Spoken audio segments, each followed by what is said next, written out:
physical. It's time to talk some this and more.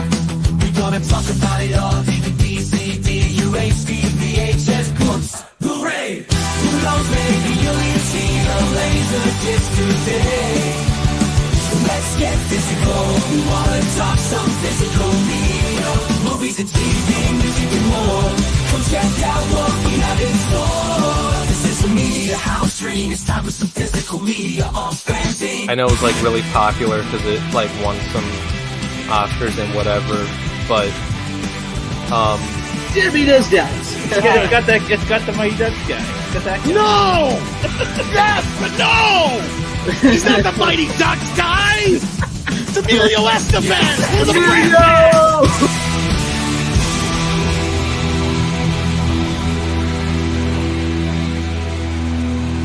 You can never have enough physical media.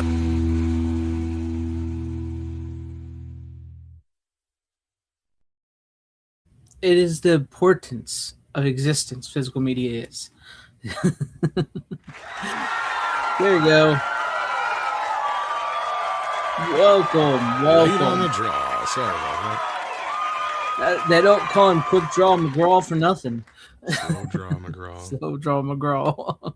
Takes me a while, but I get her done. Get her done. It's not about how fast it's done. It's about how good it's done. That's right. But hello, fellows, and welcome back to the Physical Media Show here on FanZcene. Guess it's just me and Tom again tonight. The youngins they ain't worth it. What can I say? We're going to have a good show for you guys tonight. Talk some physical media, talk some movies, probably some turtles and some other things. I like turtles. I like turtles. I was waiting for that.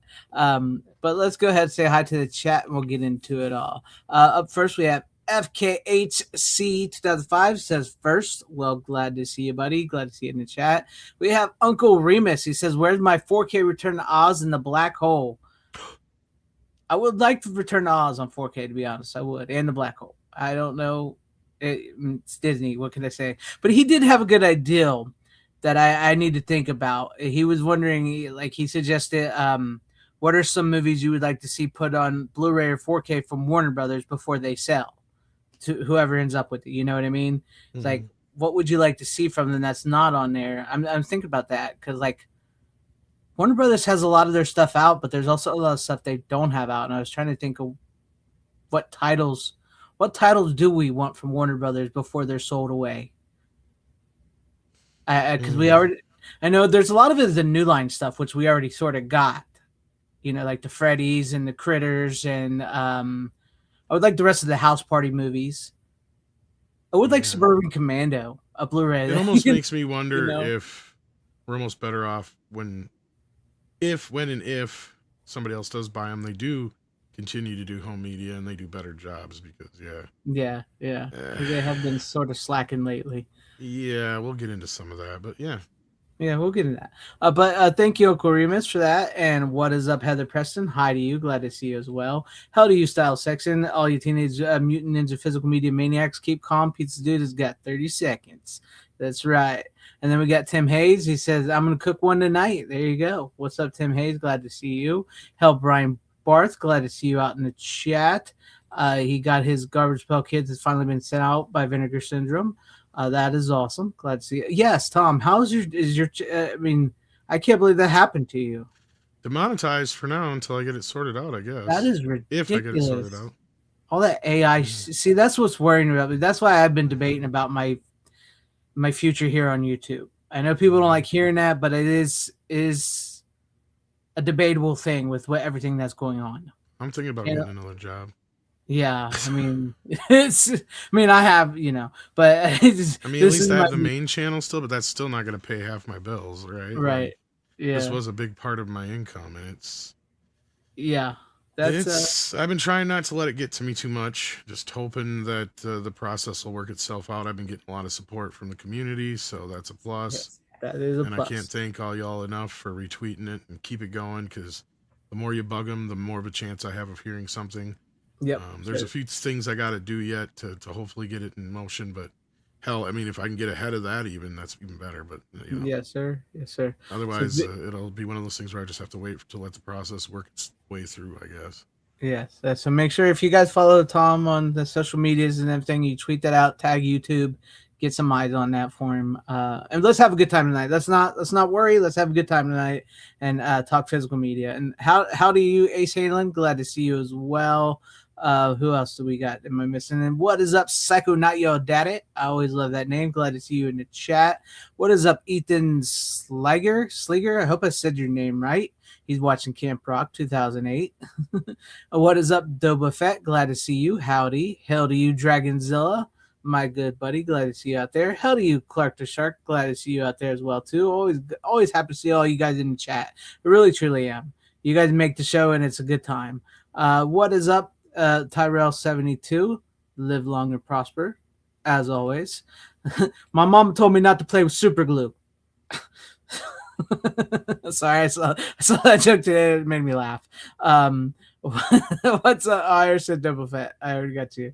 Who else am I missing? What is up, Cowabunga dude? Glad to see you out there as well. This will be the 40th anniversary of the return of really, and we haven't got that.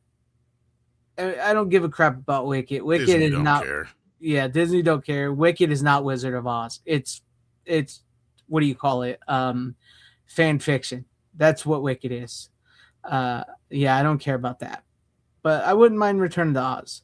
Let's see who else we have. We have Chad 90 for bro. What happened? What happened? It's some with YouTube lately and the AI monitoring system. It really honestly don't know.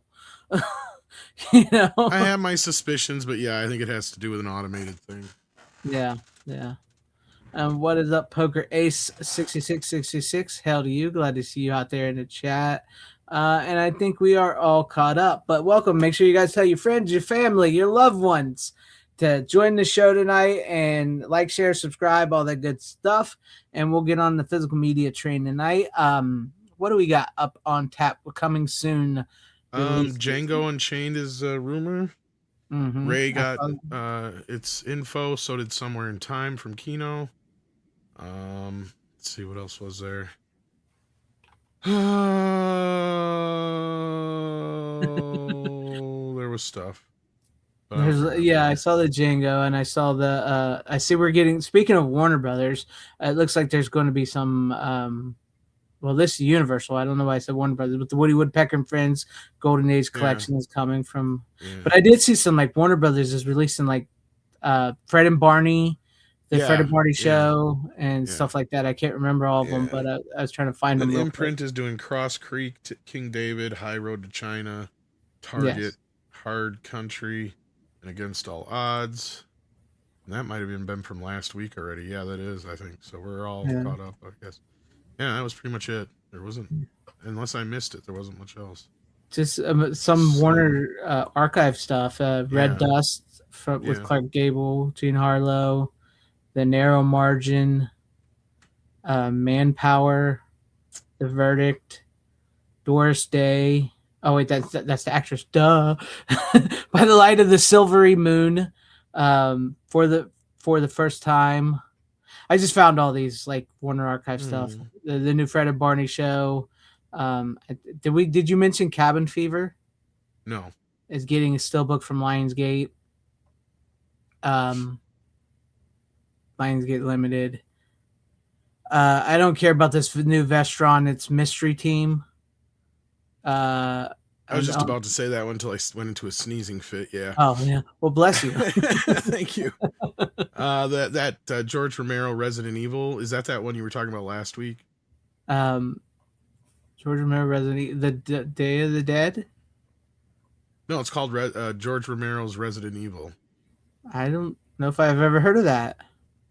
It's, I think, a documentary coming July 27th.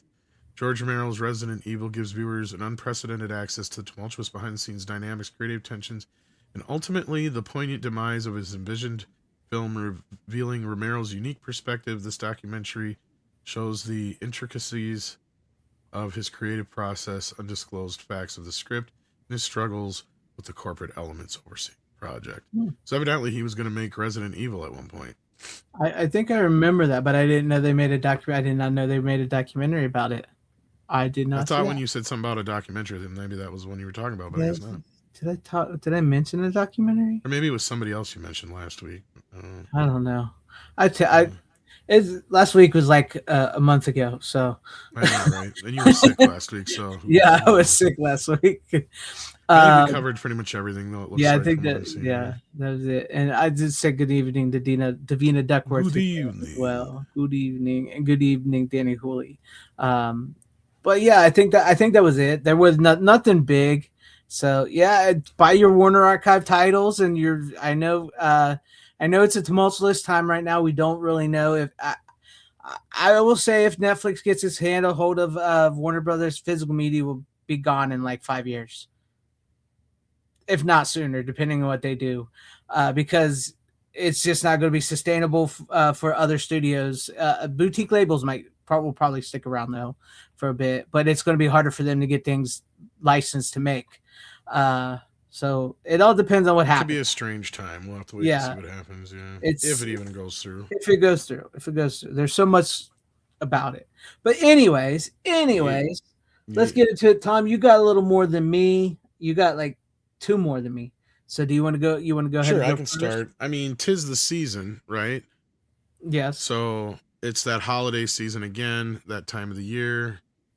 A big release for Christmas, as y'all may remember. Oh shit.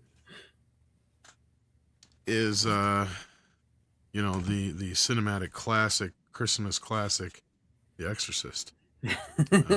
So yeah, no, and I have of course my steelbook from Warner US, but a much better steelbook from the UK, which has the much superior original poster art.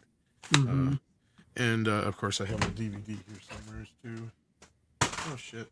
I'm dropping other shit. There they all go. They all go. And here's a Blu-ray. I even have another one too somewhere. So like I got so many copies of The Exorcist. But I also listened to the audiobook. I thought I had the novel here, but it must be in a box, and it's not where I thought it was. But I didn't even realize it, and I guess there's a special feature on here that kind of somewhat teases it, if you know what they're talking about. But the 40th anniversary of The Exorcist, Blatty went back and did a special edition, and he also read the book for the audiobook.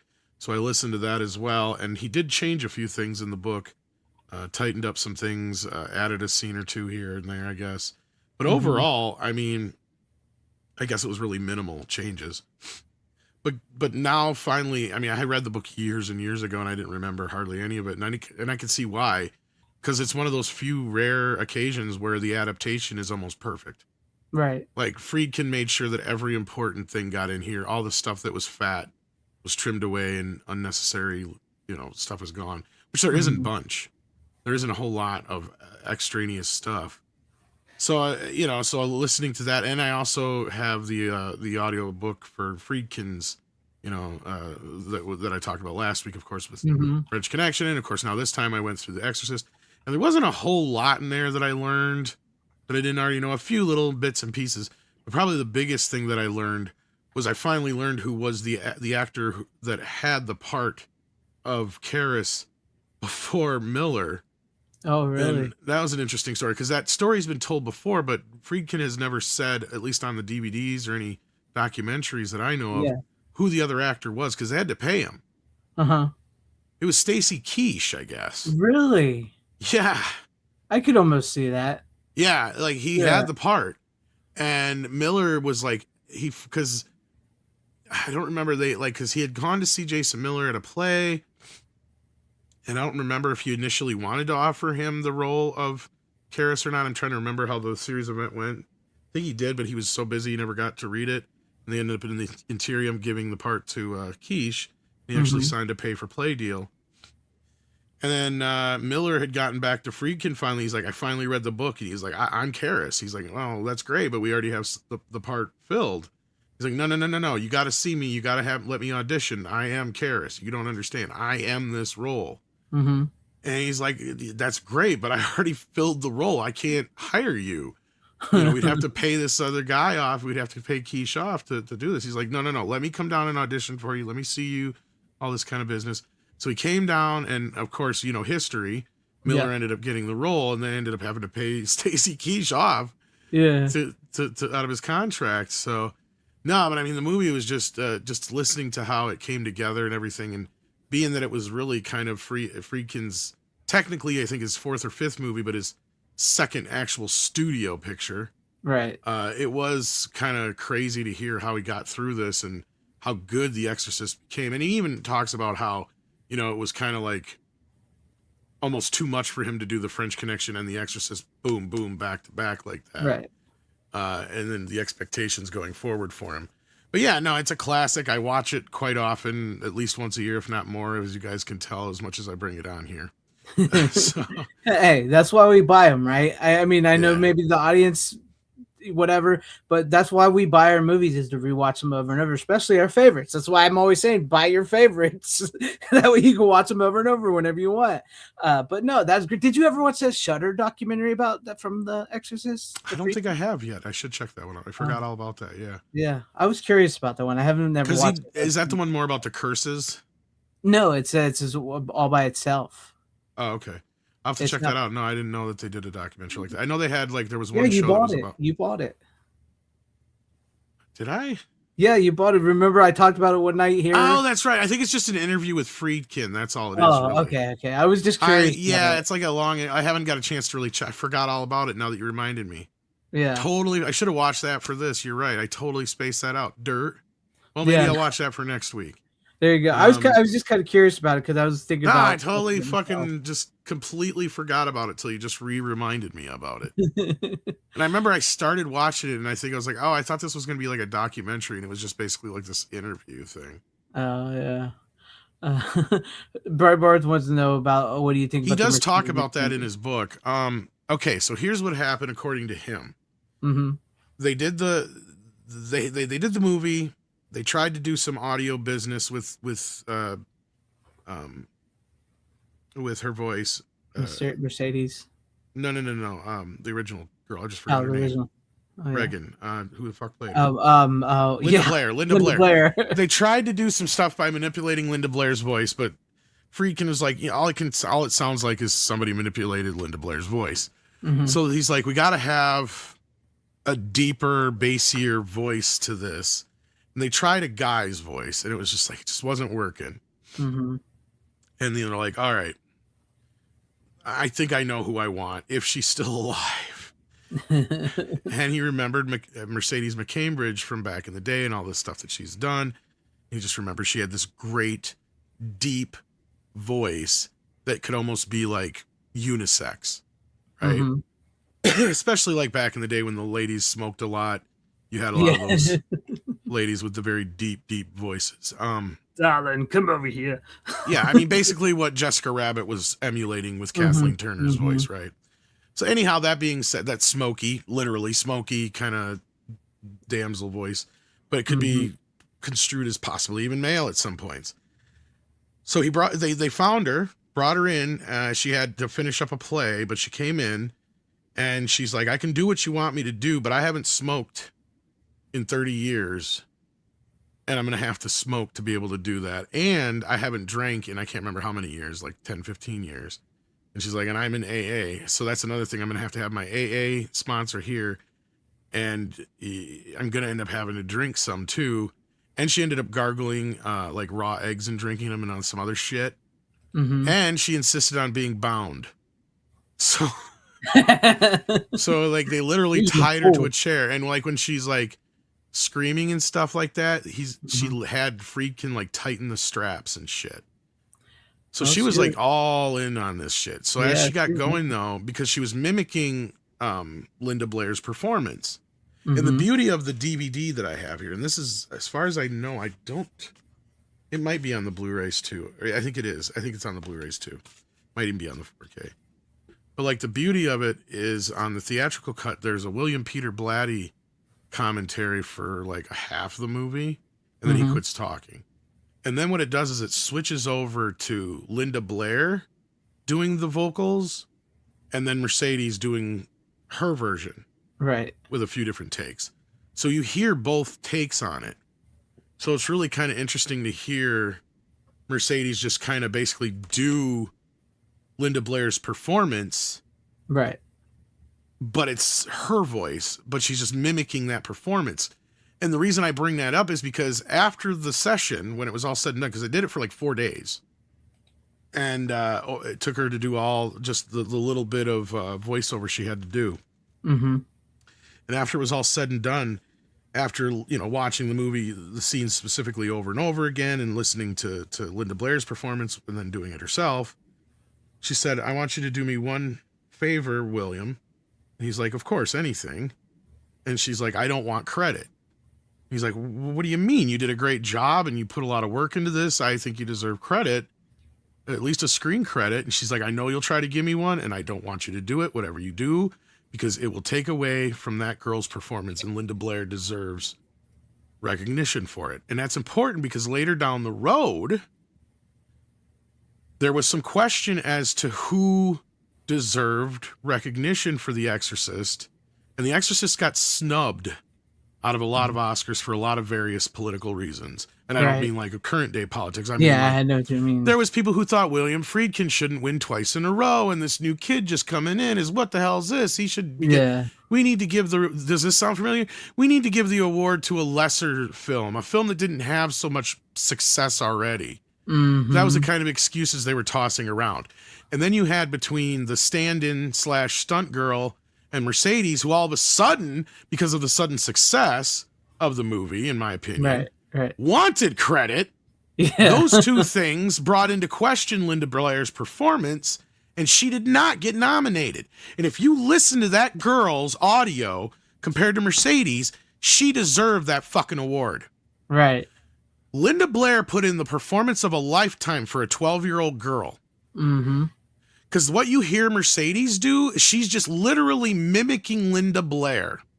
Right. And that's why I love that it's captured forever on this discs and on these discs, and you can listen to it because you hear her performance, then you hear Mercedes' version of it, and it's literally her just recreating what, you know, Linda Blair's putting forth with just that little girl voice that she just can't project like, you know, a demon. Yeah, yeah. But Mercedes can with her deep, you know, your mother sucks cocks in hell. Well, the whole thing got so fucking bad that William said by the end of it all, you know, they made sure she got her credit because, you know, he was able to put it on there because luckily for them, because they were only had 26 prints of The Exorcist the first weekend. Wow. Because that's a whole nother fucking, this is one thing I didn't know. Whole nother can of worms. Because at the time, Warner Brothers owned Technicolor, so they handled all of Warner Brothers prints. Mm-hmm. Well, every print that was coming out was pissing Friedkin off worse than the last one. He was like, they were light, too dark, too muddy, too this, too that. They were all coming out fucking different, and they were not what I intended the movie to look like. Right. Luckily, the guys over at MGM, they said, we have the best reproduction facility over here. And guess what? We have nothing in the pipeline right now. Well, to Warner Brothers' chagrin, because here's the thing, and he points this out, is like, since they own Technicolor, that's basically Warner Brothers hiring themselves. So the money goes from one pocket to another, kind of like we say lately with all the streaming stuff. Mm-hmm. He's like, oh no. And that's the thing that went through this whole movie. That was one thing with Friedkin, was that he did not compromise. And the one time he did compromise, I think it hurt the film. Although the film did stupendous and he's not wrong. William Peter Blatty was kind of a sore winner at the end of the day, but he's not wrong. And that is why the extended cut is still the superior version, even though I still say the stuff in the earlier part of the movie is extraneous, they didn't need it. That last half is why it's important. The two most important scenes that Blatty fought for being in the film that Friedkin took out at the last minute at the behest of some studio person who gave him some notes. And at first he resented the notes, which he should have stuck with that. But he went and rejiggered the movie around a little bit and did the notes that he said, and he said it flowed better in his opinion. I don't disagree with it. It's a great fucking movie. It's one of my favorite movies of all time. It's what I fell in love with. But that last half of the extended version, and I refuse to call it the director's cut because it's technically not, and I don't know why they call it that now. It's the version you've never seen, or if anything, it's William Peter Blatty's cut, the producer's cut.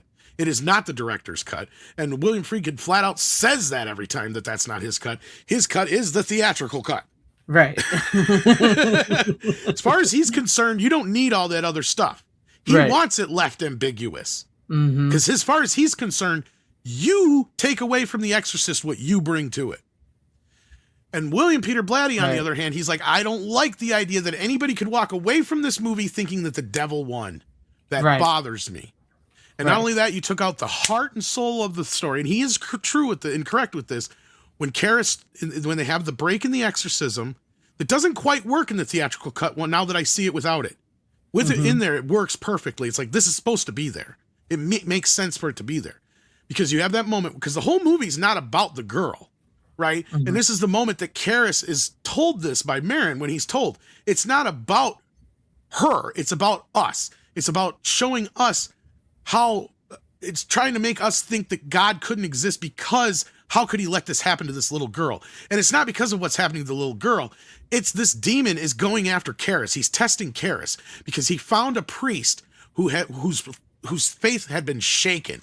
And what better than for the devil to get that soul, right? Like that'd be a tasty soul to get. So the whole thing is Karras is the target.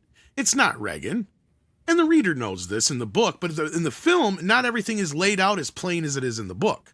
Right. See, that's one thing I love about the book, and I kind of got a little bit more insight. I'm remembering, oh yeah, there was this and that and the other that helped re-explain things a little bit better for me that I'd kind of forgotten over time, but not like totally. But I've analyzed this movie so many times, and I'm just proud that a lot of the analyzations that I have are exactly what William Peter Blatty and Friedkin had intended them to be. Right. But again, I digress. This is not a movie that's better than the book. The book is not better than the movie. This is one of the few times where you have both are damn near perfect. Right. Like, I don't know how else to explain it. Like Jaws, I could tell you flat out, the movie is 10 times better than the book. Yeah. The book is kind of a at the end of the day. Yeah, it's a good Psycho's book. Better than the Psycho book. Oh, fuck yes. Another great example. Thank you, Greg. Yes. Thank you. That's a really good example. But when you get to this kind of point, it's like, no. This is where you got pitch perfect on both waves. The book has a little extra stuff in it, which is great. It's gravy on top of it. But the extra stuff that's in the book that doesn't need to be there is not in the movie. So there you go. And for those who are curious what I'm talking about, it really has stuff to do with, like, mainly the servants. Like, there's this whole subplot with the servants. And a lot of it is just to set up this intrigue and mystery of, is it really Regan being possessed, or is there somebody else pulling some strings here? What's going on? And then you kind of find out this backstory with two servants, in the household and stuff like that. And again, the movie doesn't need it.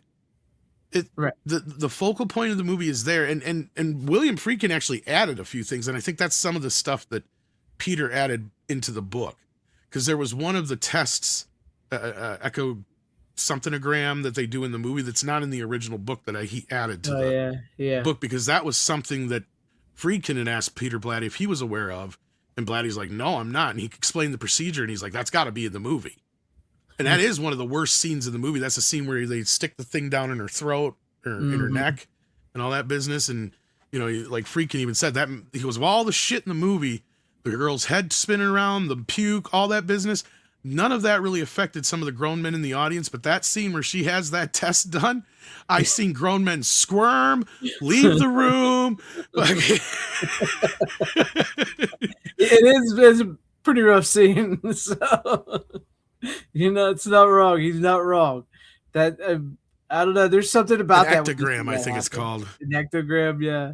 There's something. I mean, I guess maybe because, like, with grown men or whatever, they don't want to believe in the supernatural, their demons or whatever. So, like, that to them was more realistic. Maybe I don't know. The needle aspect, the blood, men are, and then seeing a little girl in that vulnerable position, and position like that. And to me, like, as an adult now seeing the movie, I see it differently. As a kid, it was just like, oh, it's this really good story. It's a really great film, the way it's made, technical, blah, blah, blah, blah, blah. As an adult, as a parent, and I know you can relate to this, the most scariest thing anybody can tell you as a parent is we don't know what's wrong with your kid when you know there's something wrong with your kid. Because at that point, that means you don't know, they don't know what is the ultimate consequences here of all this and what is happening. And that's the scariest thing with Ellen Bernstein's character and her also being a non-believer, but she's not the target either. See, like that's the whole point. Yeah. She doesn't have to be a believer.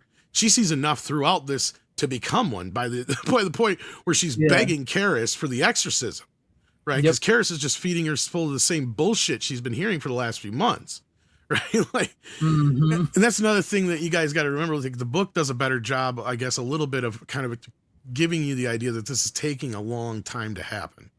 Because it does gradually happen over the first, like in the movie compared to the book, the movie does a good job of setting it up into 3 separate specific acts, to where like in the book it takes a little bit longer for it to catch on, and then once she kind of turns, then it goes right into the exorcism stuff, and it spends a lot more time on Karis trying to prove that she is actually possessed, and he goes into it completely non-believing it like he does in the movie, but even more so in the book, right? Like she's trying to prove that she wants him to prove that he is, and he wants to prove that she is, right? So you have that kind of going into the book more so than the movie. But anyway, I've waxed about this enough. I could talk about Exorcist for years. It's a great movie. It's a great conversation. So yeah. But one more before we go, because can't wait for the ScarJo Exorcist. Yeah, the ScarJo, and how have nothing to do with the other one. The spider walk scene, real quick. It's not a favorite scene of mine, and it's because you can totally tell it's not Linda Blair. Yeah.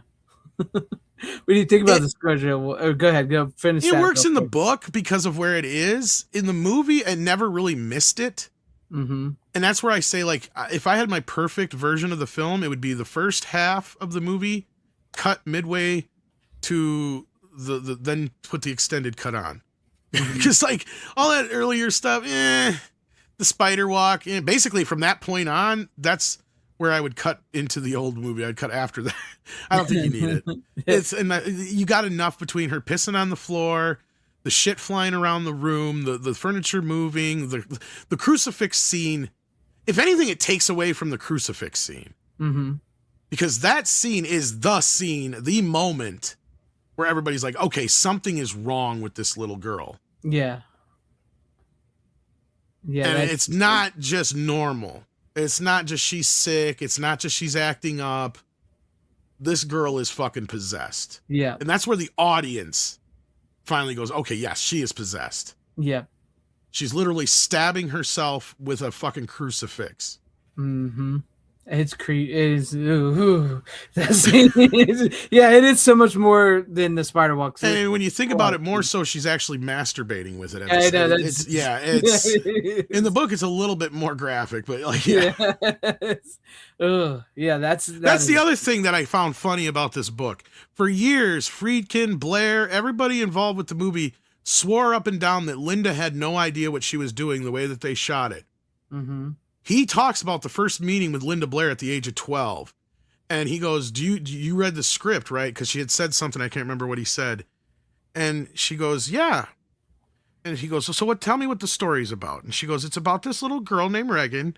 And she has the devil get inside of her and makes her do bad things. So these priests come and they save her.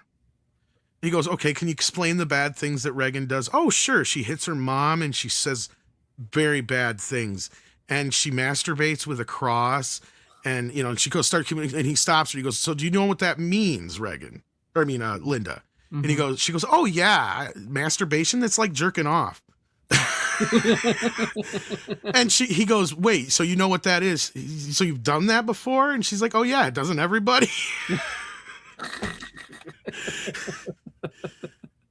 So he's like, oh shit, she knows she's fine. She'll be able to handle this shit. And because she wouldn't swear. That was the thing, is he noticed how she was carrying herself up through like a very almost very mature about it. To where she kept looking to her mother to say, is it okay if I say this word or that word or whatever, kind of a thing. And the weird thing was that she was actually she was a model. She wasn't even an actress at that point. And her mom brought her in, even though the agency that they were working with had her under their wings. They didn't present her because she was a model, and her mom had brought her in on her own accord because she thought she would be able to handle it, I guess, is what the story goes. So yeah, that's how she got that job. Even though they looked at hundreds of other girls, this one she just walked in with her. Yeah. She was the right girl at the right time. But Honestly, they've done a pretty good job of putting everything on the more recent versions, except for, well, I don't know if that's true of the 4K because they don't have a Blu-ray with it, do they? no, not So on I don't that. think they have everything, but I think they have almost everything on there from my memory. Yeah, they don't have the Blu-ray on the new 4K here in America. But if you have a region free player, you get the Blu-ray with the one over For there. some reason, I think they carried everything over pretty good on that one. I could be wrong. I'd have to double check with the old DVD, but I think everything wound up being carried over. JCGR JR, you're not the only one who's fuck. this show's dangerous on their bank account too. All right, Tom's well, in my I've talked view, enough about The Exorcist. Do you have anything to go off of that, or? Well, I do have a scary movie. It's not an Exorcist. I guess I could do that one before I do the other one. Yeah, no, Tim, you're not wrong, but at least the way they shot the scene, it was very like sexual at all. Yeah, it was much more disturbing than like she was laying there on the bed where she's saying, the whole fuck me thing or whatever. Mm-hmm. Like she's just laying there with a big old sponge between her legs that was just soaked in Cairo syrup or, fake blood. And she was literally just stabbing that and keep bringing the cross up into scene. So it looked like she was stabbing herself, and that's all she was doing in that scene. And I believe the scene where she's like, lick me, I don't think that's even her. I think that's the stand-in in that scene. To be honest with you. Because but even Friedkin brings up that the stunt double lady or the stand-in lady, she's only in maybe 30 or 35 seconds of the actual movie. And I believe him, because if you listen to all the audio bits, Linda clearly did everything. Mm-hmm. Because all of it's there. Like, she did every line. It's all there. It's just that at some point they had to have the stunt double for, I think, the scene where she hits Ellen in the face. I think they used her for that. The scene with the statue, because they just didn't have access to Linda Blair, and it was a last-minute addition, where she's in the bedroom and all of a sudden there's that light and you see the statue of Pazuzu, that vision that Marin has. That was shot, I think, with the stand-in. Otherwise, I think there's only like one or two other shots. And I'm talking shots, not scenes, shots in the movie that actually have, and I can't remember her name, the stunt/stand-in lady that stood in for Linda Blair. But yeah, she was another one who complained later on, like I said. So anyway, moving on. What do you got? Okay, so we'll keep it sort of in the same vein. I've been wanting to watch this, and I finally did. I watched Stephen King's It with Tim Curry. Beep beep, Richie. They float. Yeah. They all float. You'll float too. Yes, Tim Curry is great as Pennywise. I don't give a crap what anybody says. There's a simplicity to this. I actually liked I almost thought about watching It Chapter 1 after this, because I do like It Chapter 1. And I don't hate what's his name, Bill Skarsgård as Pennywise. I think he's fine. He's great for the modern. They make one mistake. The clown outfit. Well, it's not just the outfit; it's the makeup altogether. And and Tim Curry, I think, addresses it in that making of it. Yeah, do you have that? Have you seen it? With the documentary, the Pennywise story of it. Yeah. Yeah, he makes the joke. I don't even need CGI to scare the shit out of people. Exactly. Yeah, basically what he says. But the beauty of it is he understood Pennywise, right? Because the whole thing is in that first scene, especially, is like he's pulling the kid in, right? In the Georgie scene too, he's pulling the kid in. He's supposed to be an inviting clown at first, and then when he switches in that twist, and that's a part of the book too, because that's the whole point, is that switch and twist is to bring out the fear, because then it tenderizes the child. They don't say that in that movie, but but that's why he does it. Yeah, and it's true, because like you said, I like Bill Skarsgård. I do like him as Pennywise. He is good, but it's like Tom was just saying, when Georgie talks to Tim Curry's Pennywise in the sewer first, you get it. You get it, because he presents himself as a normal like clown, and like, well, Georgie, you want your boat and everything. You can't just leave without it, and like you just said. But then like the Pennywise in the new one, which I almost did watch it, Chapter 1. He presents himself sort of like as Vince Vaughn presents himself as Norman Bates in the Psycho remake. Freaky to begin with, exactly. Yes, his yeah. eyes are already glowing yellow. You see the red. Hey, kid. It's like fuck hey, you, motherfucker. Yeah, like who's going to fuck your kid's going to talk to? I don't give a shit if Why this are is you the doing 80s. in the, what the fuck are you doing in the sewer, you freak? I mean, I know they moved the new one to the 80s because of the time, you know, because the original was in the 50s or whatever. But like, yeah, that's and the moment you see that Pennywise, you're going to start screaming. Like the moment you see him, you're like, yeah, you're going to be a little weirded out and scared there's a clown down there, but he presents himself as a normal, like, what is that? Clown, bozo type the clown, and then he becomes really creepy, you know. Well, that's the thing in the book. He's like, yeah, the circus, the storm was so bad it blew us down the drain. It's like he's making up this elaborate fucking story and shit. Yeah, exactly, and it works. But no, it's great. I never liked it chapter 2, but I've been thinking about watching them both again because I know everybody's talking about the new TV show, which I haven't watched. But I know a lot of people are talking about it, and it's kind of made me want to watch the original It and those movies. But no, I really like this. I love the simplicity of it, and it's something I've been noticing as well too with a lot of like the TV shows and movies and stuff like that as well too. Is like I think they've lost the art of simplicity because it seems like everything is so like. We got to be bigger. We got to have CGI. We got to do this. We got to make it look like this. Like I was even thinking about like, I'm not trying to bring this up because I know, you know, it was like, I was thinking about that first season of Stranger Things and which is basically a blatant ripoff of like It and all those other movies from the 80s and stuff, and how simple that was compared to what they're showing now, what I've been seeing clips of now and everything, you know. So like I love the simplicity of the original It. I know it's a TV movie. Yeah, I'm sure they could have did a lot better if it was an actual movie in theaters. You know, I mean, it did have Tommy Lee Wallace behind this. For Pete's sake, was the director. Did you watch my interview with him?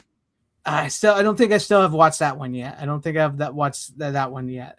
He does talk about it though. Like I think you mentioned before, he talks about it right in your interview. Yeah, because he hadn't seen the remake yet at that point. I go, so what do you think about the success or whatever of the remake of It? And he goes, well, they sent me a copy, but I haven't seen it yet. And I said, well, they made a big mistake if you ask me. He goes, what do you mean? And I'm kind of paraphrasing here. I don't know exactly how it went, but it's something like this. And I said, they made the big mistake of not filming both parts at the same time. He goes, well, that's stupid.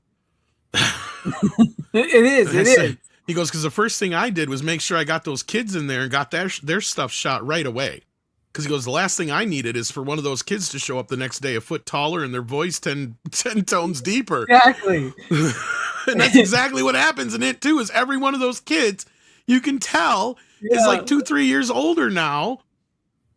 And it doesn't really work. The only thing I like about It Chapter 2 of the remake is that I like how they resolved it better than the book or the original. Yeah. And even Tommy talks about how that's his least favorite part of was how he had to conclude the film. He's like, I had a much grander idea of what to do, but of course limitation in time and budget. But like I told him, I'm like, you managed to pull off quite a bit with what you had there. And I mean, really, it's last I knew, unless it's been knocked off, like outside of Roots, I think it was the highest selling videotape as far as TV movies go. Like, as far as I know, like Roots is the only one that's sold more, unless there's been another one that's beat it in the meantime. I don't know. I have to look that up. I bet it was. Yeah, I remember it being huge back then. You know, so yeah, I'd have to look it up and check it out. But no, there was as far as TV movie goes, I think it was like the 5th most watched ever. Mm-hmm. I know The Stand was huge on TV. Now more recently, but like when it first came out. Yeah. But videotape wise, it was sold like hotcakes, and it was released on VHS at least twice or 3 times. Mm-hmm. I think go ahead. Because there was a 2-tape version and a 1-tape version. Mm-hmm. I think the 1-tape version edits it down from 3 hours. It does cut a couple things out. Like there's a scene in the library that's missing, and I think that scene is still missing on the Blu-ray.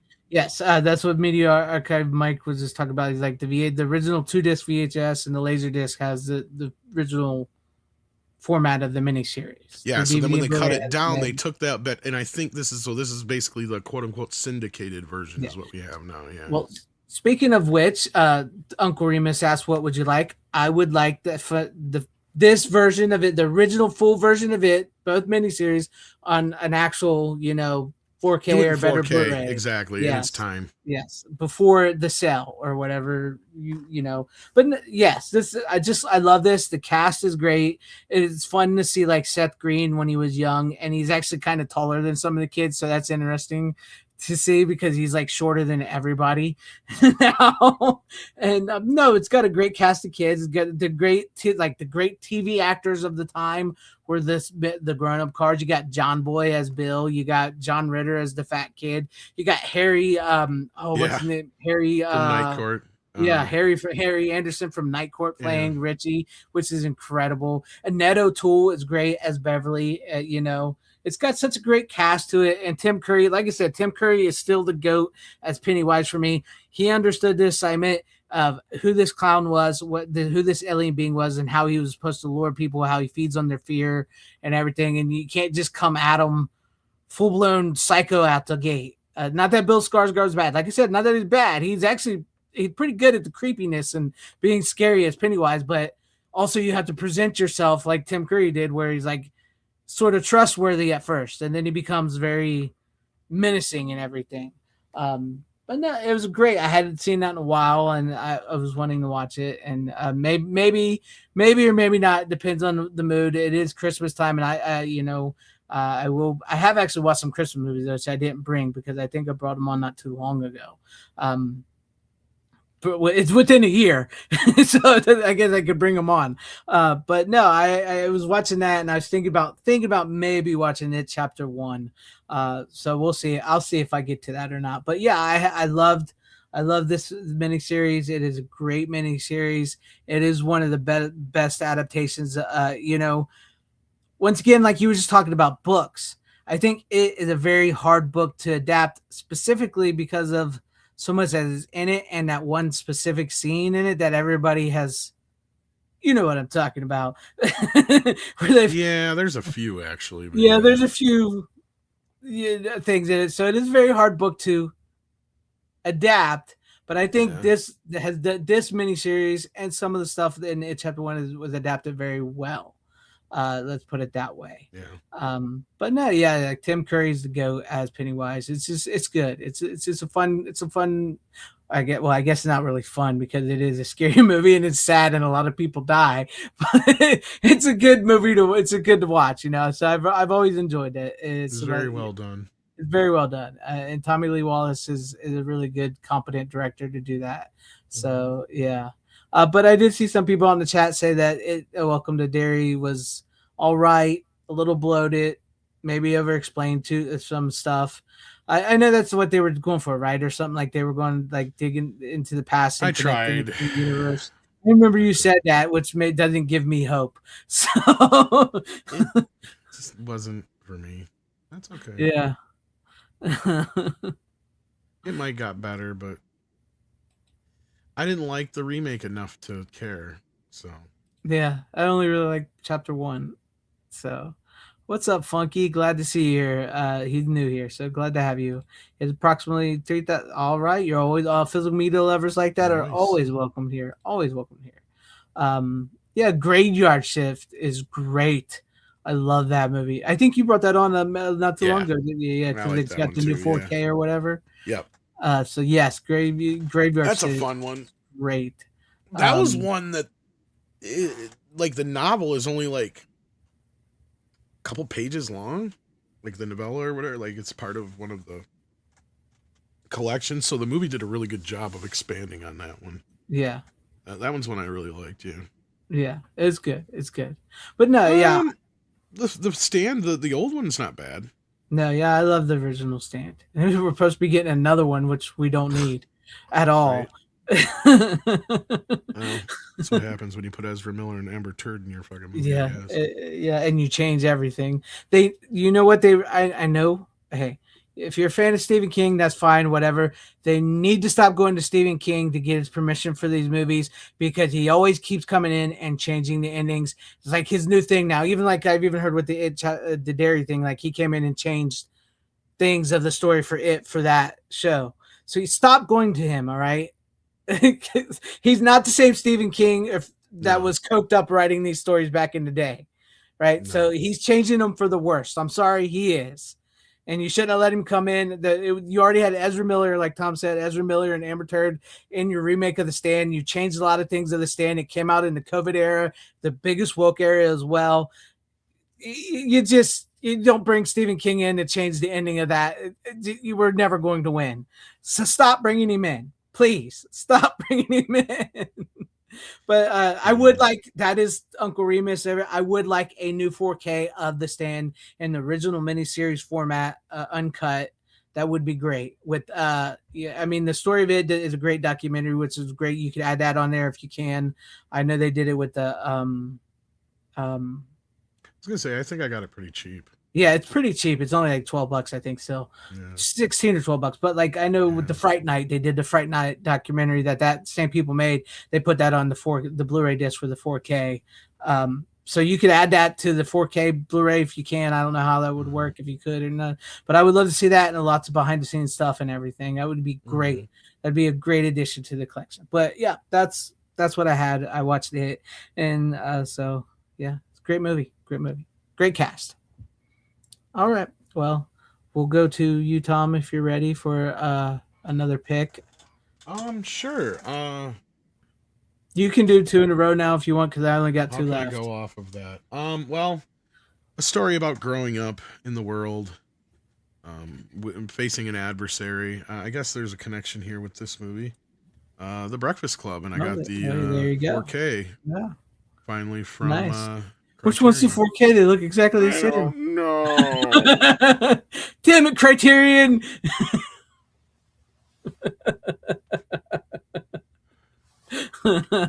Honestly, does it need to upgrade? If you already have this Blu-ray, I don't even know if it's really worth it. Yeah, it looks good. Yes, the HDR does boost the color a little bit, but it's not one of those movies that screams reference quality 4K, and the Blu-ray was already from the same 4K master. Right. So some people will probably only notice a nominal difference in this.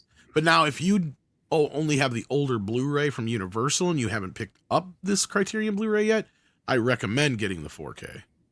Okay. Because it definitely looks good, right? But it's just one of those movies where you're just kind of going like, The old Blu-ray was such a good master off a 4K to begin with, a scan to begin with, and this is the same scan just now in 4K with HDR basically. So yeah. Right. But I mean, hey, the movie holds up though. It's still a good movie. Don't you forget? I mean, the movie's a classic. I mean, and I forget how good it is, right? Especially with how I can't believe they haven't done a play of it yet. If they haven't already, I mean, maybe they have. I know. Yeah, I'm surprised there is not a off-Broadway play or something. It lends itself to that theater going type experience, doesn't it? It's all in one place. Yeah. I mean, very small cast. I mean, just as long as you don't make it a musical, because you really shouldn't. I mean, there's not that much. I mean, there's some music in it, but not that much. Not enough to where I'd be like, oh yeah, it works like a musical, like Footloose would, right? They're all going to break out into the song "Don't You Forget About Me" at the end. No, I know that's the problem I'm worried about. It'll start with that too. Kids. That's the way the movie starts too. Don't forget. Bunch of theater kids. So. I'm honestly surprised it never got a TV series. You would think, as much as John Hughes did those, yeah. Yeah. I mean, but to me, it is his personal best of his teen comedies or dramedies, whatever you want to call them. It's not his best movie, but it's probably like his third or fourth best movie overall, but it's definitely the best of the, teen comedies. Yeah, I mean, it's a great flick, great cast, good story, well acted, well paced. I mean, they got the collection of deleted scenes on here that are kind of interesting, but at the same time, you can see why they probably got cut out, and it helps the pace of the film. Because a lot of them are just extensions more so than anything. Right. Void King, well, they did do a Universal Blu-ray a while back, so if you have that version, this is definitely going to be a huge jump in quality. But if you already have the Criterion Blu-ray, then you're really only buying the minor jump in quality, basically. Right. If that helps.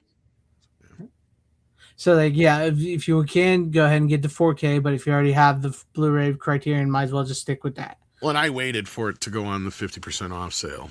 Yeah. That's why, because I already had the Blu-ray. I'm like, I'm not spending fucking $35 for it again. Yeah. And I waited, and I was fine with that. So Yeah. Well, I mean, anything. I love the movie. I think it's a great movie. I think so many of us have seen it. I don't know what else you could say about it. Any good special features on it or something that's not maybe on the other one, or is it all the same? Oh, the special features are identical as far as I can tell. I figured Criterion side of it, but like as far as like if you only have the old Blu-ray, then there's definitely more special features here, plus all the old ones. So yeah, but I mean they're all just the ones that were on it before, nothing brand new. Cool. Judd Nelson is still skinny in the special features, let's say. It was before all the drugs. Yeah. Alcohol, I should say. Well, it was before it caught up with him anyway. Yeah. And then speaking of Criterion, here's one we haven't got on 4K yet, although it comes from a 4K restoration, and I'm pretty sure I brought it on before, but I don't think you've ever seen it. But Hedwig and the Angry Inch. Oh yes, Hedwig. No, I've never seen Hedwig. I remember you brought it on though. You did. Yeah. And I mean, if it came out now, everybody'd say how woke the movie is. But at the time it came out, it was fresh, it was interesting, it was different. I love its humor. The music is great. It's a good counterpart to like a Rocky Horror Picture Show or something like that. It was revived a few years ago by Doogie Howser. I was gonna say, did you say it was what is his name? Neil Patrick Harris. Neil Patrick Harris. So yeah, no, it's a fun film if you haven't seen it yet. Especially you got to really like indies and musicals and stuff, but it's a rock and roll musical, so you don't have to like really be into like Sound of Music type musicals. But... Yeah, it's true. I wish I could talk a little more on that. I don't know much about that one outside of when you talked about it. And it's kind of tough to I mean, maybe I could show the trailer, but with the music, I'd be more worried about than anything. Yeah. But no, it's basically about this guy who was born in Germany, in East Berlin, and he falls in love with a GI, and to leave East Berlin, he has to get married, and they do a physical. So his mother lets him take her identity and has a botched sex change operation. And not to get too far ahead of the story, but once they get over to America, the GI ends up leaving him high and dry. So Hedwig creates this whole new image of himself, whatever. And it's this punk rock star. And in the process of creating this new version of themselves and writing music, Hedwig falls for this young kid, not young kid, but like a teenage, like 19, 20, something like that. Yeah. And he ends up stealing all of Hedwig's music and becoming famous off it. So that's kind of the setup, and the whole play is kind of staged around Hedwig following him around the country, playing in all these bilge-water cafes. And it's a funny, goofy. It has like a vaudeville kind of thing with it, because like when the play started out, and this Criterion Collection gives you a ton of extras, and it kind of gives you everything you ever needed to know about Hedwig and everything you didn't want to know, and that's kind of the humor of the movie, right? Like it's fun, and it just reminds me of a time when we could do these kind of movies, and where being trans was part of the story, right? Like that was part of, but it wasn't everything that it dwelled on. Right, there was more to it than that. It was because there was more to the character than that. It was just, and it's like you guys forgot how to make these kind of movies. Yeah. And again, I can recommend it to most people, and considering it's what it's about, it's kind of funny. But the music really helps sell it too. You mean it's no Queen of the Coal? No. Coal miner's brother. Coal miner's brother. Perhaps Proud to be coal miners, brother. No, I've heard you talk about a good, and I know in today's day and age, I know that and everything with people, but like people love the Rocky Horror Picture Show and stuff like that. So I think this was more in the vein like that type of, like you were saying and everything. So yeah. But no, Funky. My Blu-ray player tends to make, or my 4K player tends to make my Blu-rays look pretty good. I don't know what the problem would be there. But anyways, anything you want to say? Anything else about it? I remember bringing it on before, so like I said, I'm not going to dwell on it too much. Okay. Same thing with like Breakfast Club. What else can I say? They were both Criterion ones. That's why I put them together. So. Mm-hmm. All right. Well, I got something we have talked about before, and it was sent to me. If you're done, I'll go to me. It was sent to me by Style Section out in our chat. I had never seen it, and he sent it to me. He sent me. Debbie does that. Bullet Train. Bullet Train, all the way from Australia in a steelbook. It's cool because it's the same steelbook, but yours is from Australia. Yeah, and he also. I'm not going to talk about the movie because I know the audience tends to turn off when we talk about the movie. But he also sent me Submarine on 4K. Oh, I like that one. That one's it's like the Smallville one. Yeah. And that's not the one I wanted that I saw, but that's a good. Well, that's cool. That's even better. Yeah. But okay, I'm going to pull a rookie here. It's all right. I'm sorry. I wish I liked it more. I do wish I liked it more. It's not a bad movie. I can see it's been probably overhyped for you by now. Yeah, I think it was. Personally, I thought it was a little overhyped. It was all right. I don't mean to offend your Style Section. Yeah, thank you so much for it. It is. I mean, it is a good movie. I'm just saying. I wish I liked it as much as everybody else has that brought it on the show, from you and Runner and everybody else. I know so many people love the movie, even Style Section. It's all right. I thought it was maybe 20, 25 minutes too long. And some of the comedy near the end of the movie just was, I was kind of burnt out on the comedy near the end of the movie. I was like, okay, did I really need a 5-minute explanation on the water bottle just to be thrown at some guy's head?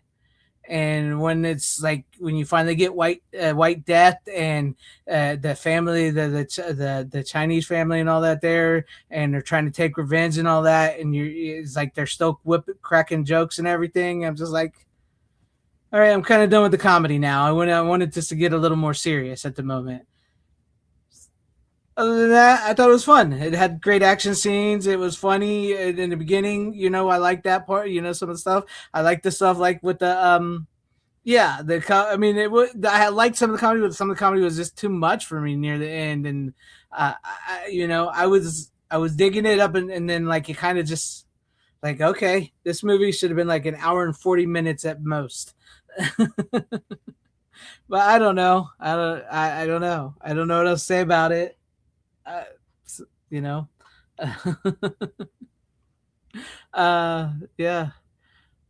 That's what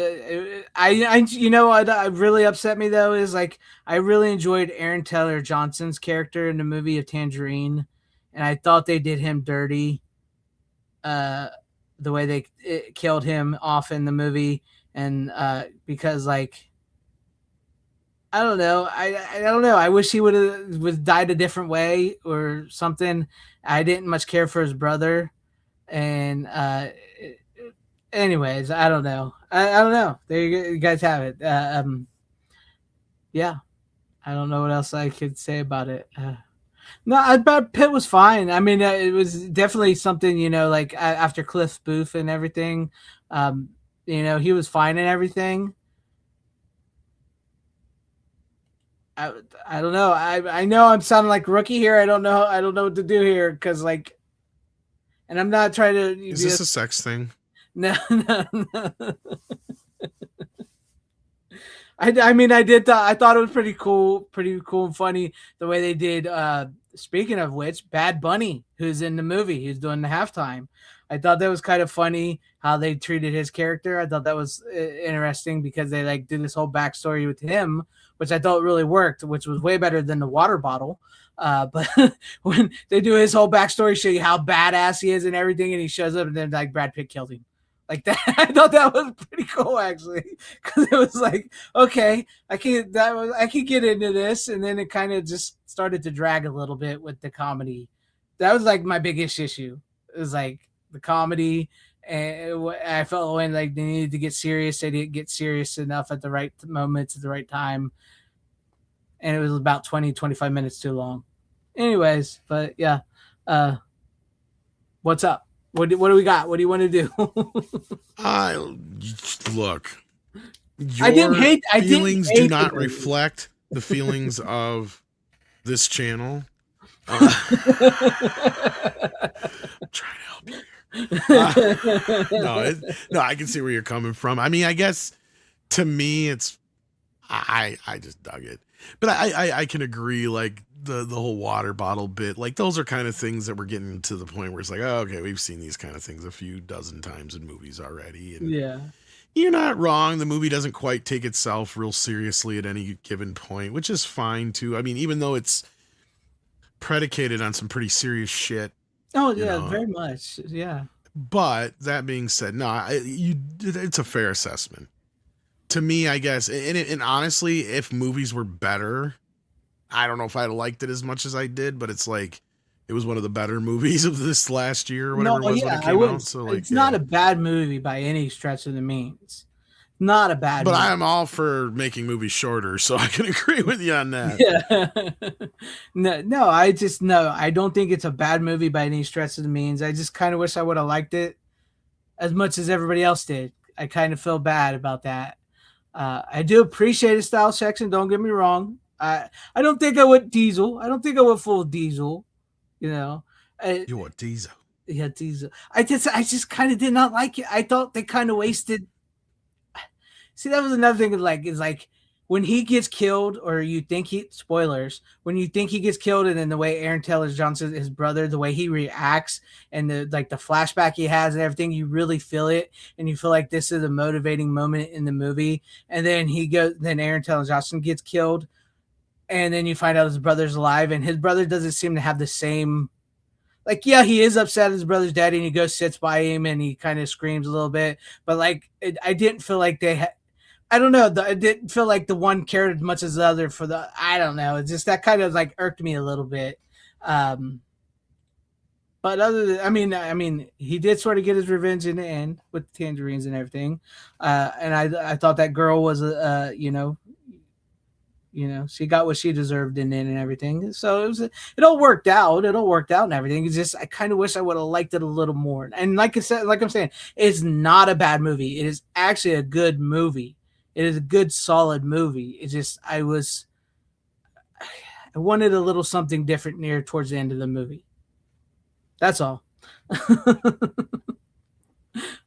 But thank you. Tom, to you, before I drive everybody away. Yeah, right. What's wrong with you? Don't you like the stuff that everybody else likes? I did like it. Just when I loved all the quit making excuses. What's his name? Michael Shannon was pretty cool as White Death. It was funny seeing what's his name as a cameo, Ryan Reynolds, because he cameo. Yeah, it was all. They also shot that one movie at the same time as the other whole reason with the Channing Tatum be there and Sandra Bullock in it. Yeah. Channing Tatum. Anyhow. His role was funny in the movie. He's like, "Is this the sex stuff?" Yeah, like you mentioned earlier. Thing? Is this the sex thing? I love the accent. I thought that was pretty funny. All right, well, this next movie, I have never seen this movie before. Good. And I would really like to know how the fuck they got away with it. Kino Lorber put out on 4K Ultra Edition the Ray Liotta cinematic masterpiece called Turbulence. I haven't seen that movie in years. And I'm like watching, I'm like, what better yet is that this movie is not a Die Hard ripoff, it's a Die Hard 2 ripoff. Even to the extent that they're moving prisoners on Christmas. And honestly, you know what? I would have liked the movie better if Ray Liotta would have been a good guy. Yeah, because I don't like that what they did with him. I thought it was really stupid, predictable, and Lauren Holly is not a believable action hero. That had to be like Kathleen Turner or what's her face who played Tina Turner. What is her name? Is it you know who I'm talking about. Diane? No, it's not Diane. No. I know who you're talking about. I can't think of her name. Yeah, the one that was just in Black Panther and shit. Yeah, wasn't she? Was she Stella? Angela Bassett? Angela Bassett. Yeah, somebody like that. But anyhow, that being said, like I couldn't buy it. Could not fucking buy it. And it would have made more sense that it had been a little bit more, not so much of a Die Hard ripoff in a way, or however you want to put it. Like, it's just so. It was fun though. It was cheesy fun, but at the same time, I'm just going, oh, come on. What if it would have been better if Ray Liotta was a good guy? Yeah, but anyway. I haven't seen that movie in years, man. Absolute it's years. batshit crazy. I basically told you the whole plot. I remember the plot of the movie. Well, the only other thing that's going on is you have this stupid subplot of Hector Elizondo is the cop who busted Ray Liotta, and he planted some evidence to get him. It's like, why even have this as a plot line? Because you don't even keep it a secret for very long that Ray Liotta is a bad guy. Yeah, it lasts about 20 some minutes. Not long enough to justify this subplot.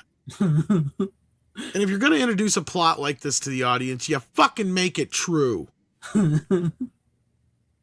You make Hector the bad guy, and that he's an overzealous cop that wants to get the headlines, and Ray Liotta is an innocent bystander, and he's going to rise to the occasion a la, John McClane to help take down these bad guys, just like it's like Con Air meets Die Hard 2, right? And honestly, I think Con Air might have come out the same year or a couple years before this, or maybe the same year. This is 97, so let's find out.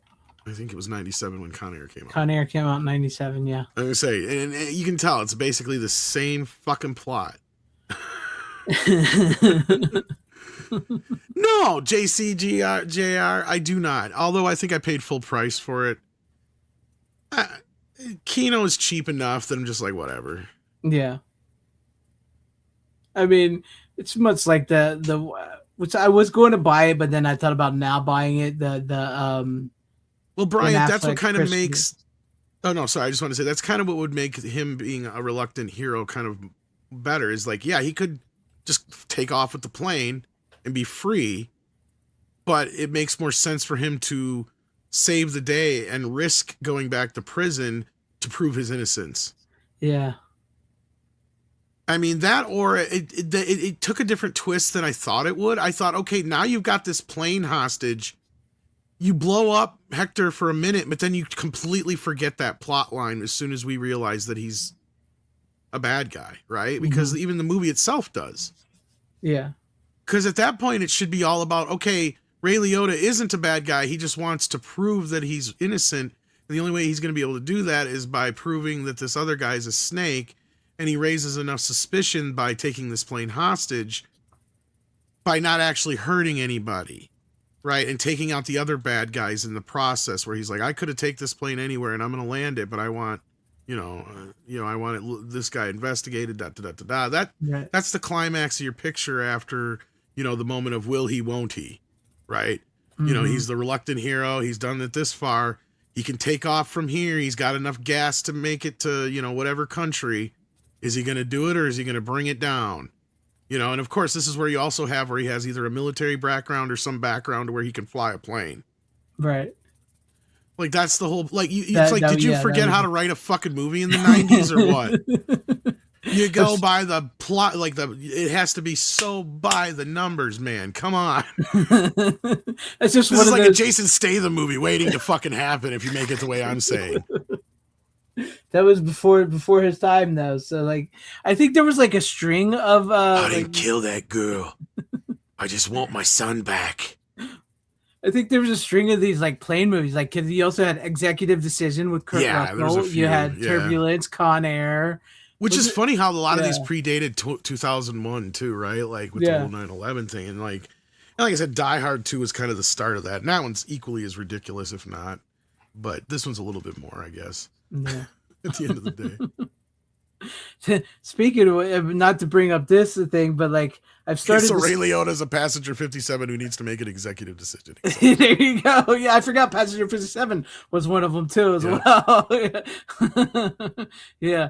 But that, and don't forget the other one where he's parachuting out of planes. Oh yeah, what's the one I brought on? Oh yeah, you had that. Oh, what was that? Because I remember that movie.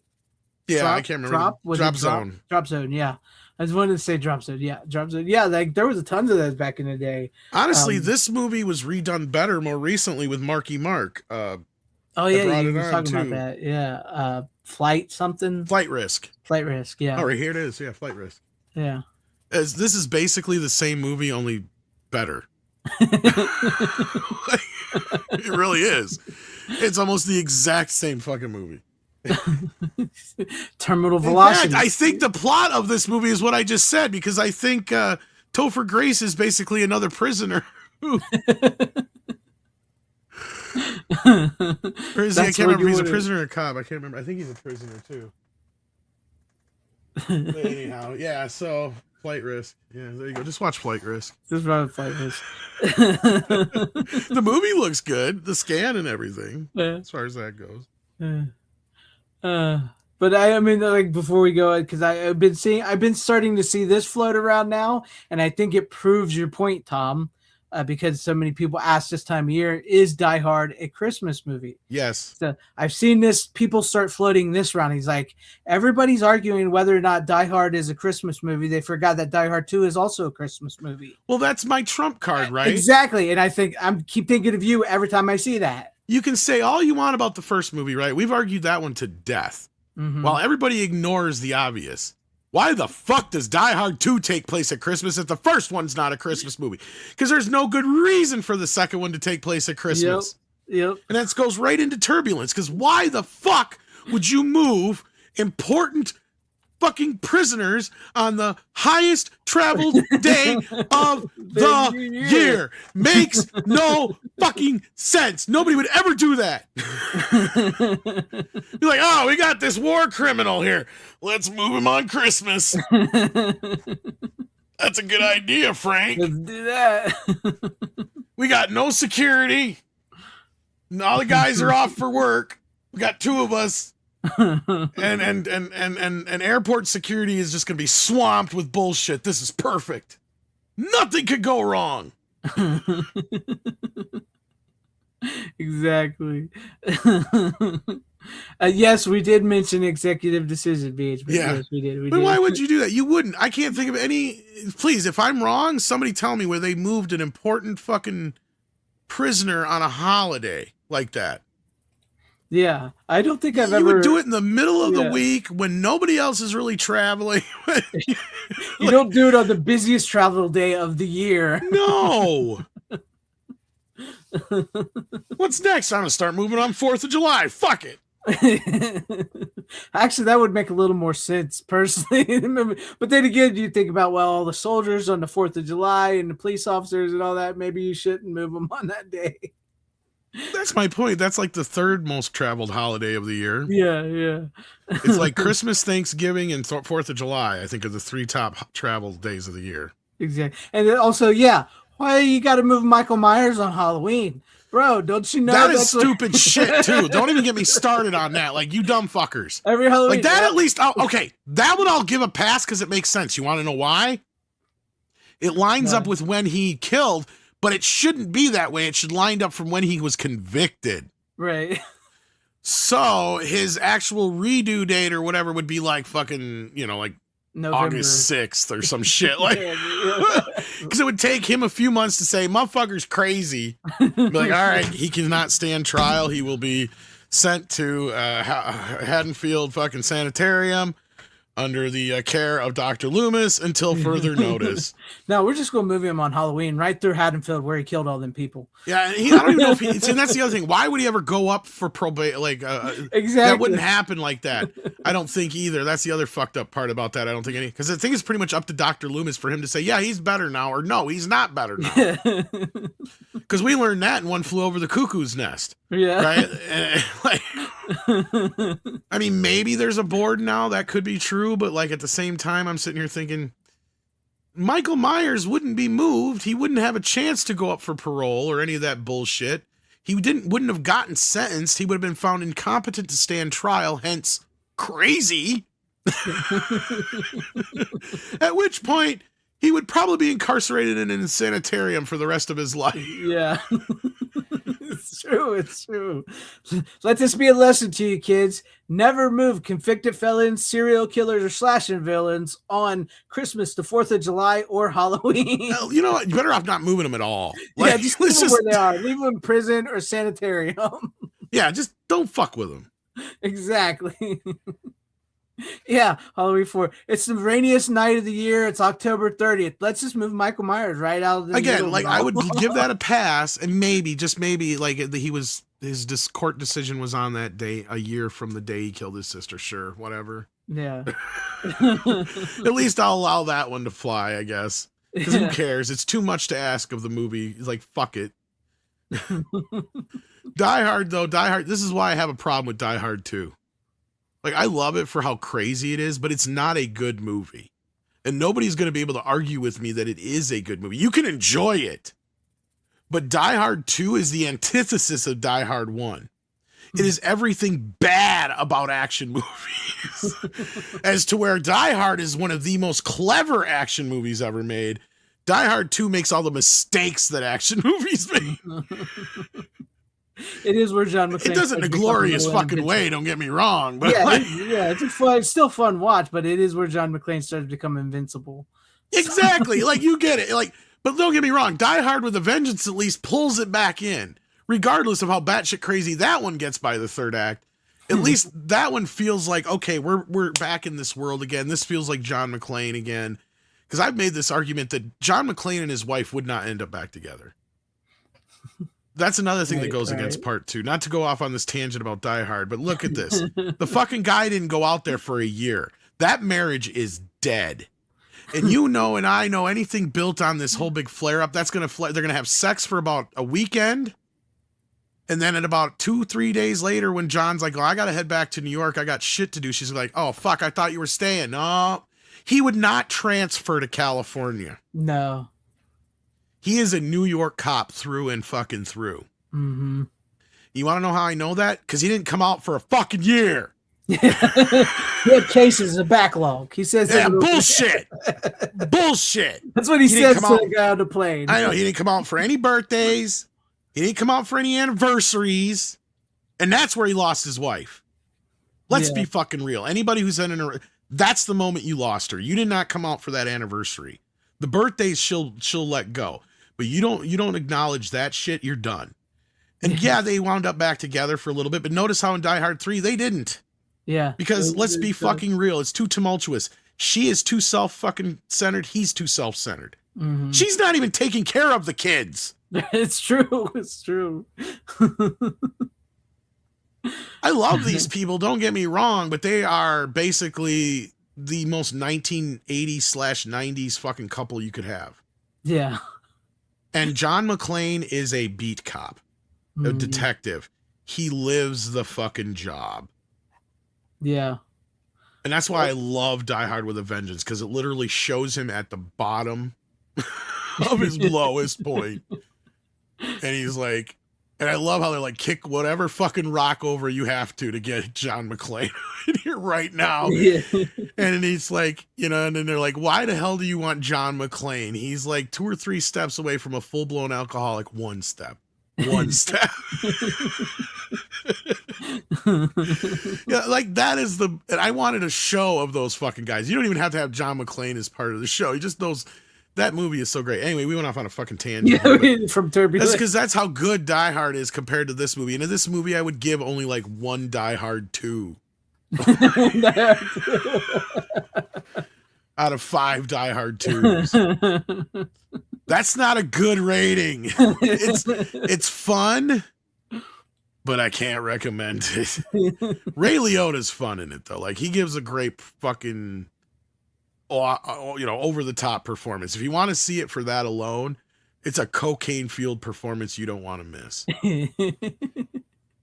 What do you got for us? I know people say Cobra because there's Christmas in the background. There's also Christmas in the background around the First Blood. I think the difference is there is it's Christmas is in the background. It's not pertaining to the story. So the First Blood one makes a little more sense, and I'll tell you why. Yeah, the First Blood one. Because the town is vacated, meaning, but I think they already had the town vacated beyond that. But like Christmas night in a town like that, Christmas Eve or whatever, it would probably be dead. Yeah. And that's one of the only reasons I think it works for that movie, because Rambo's blowing shit up, and that's because there's nobody getting killed. Yeah. But compared to the book, speaking of books compared to movies, that's two completely different animals. Yeah. I mean, if you want to consider First Blood a Christmas movie, go for it. Yeah. Whatever you feel, man. But speaking of really, really bad movies that I can't recommend that aren't good but are fun as hell. Debbie Does Dallas. It ain't Debbie Does Dallas, but are fun as hell to watch. And I like the movie, but the movie is not a good. It's a shit movie, right? But I love Schindler's List. I love watching it. Once you drop that zero. Oh shit! I should have watched this too. You know what you're doing. So you know what you're doing here. Exactly. This is Rebel Without a Cause. Yep. Right. Yep. You word to your mother, G. We out of here.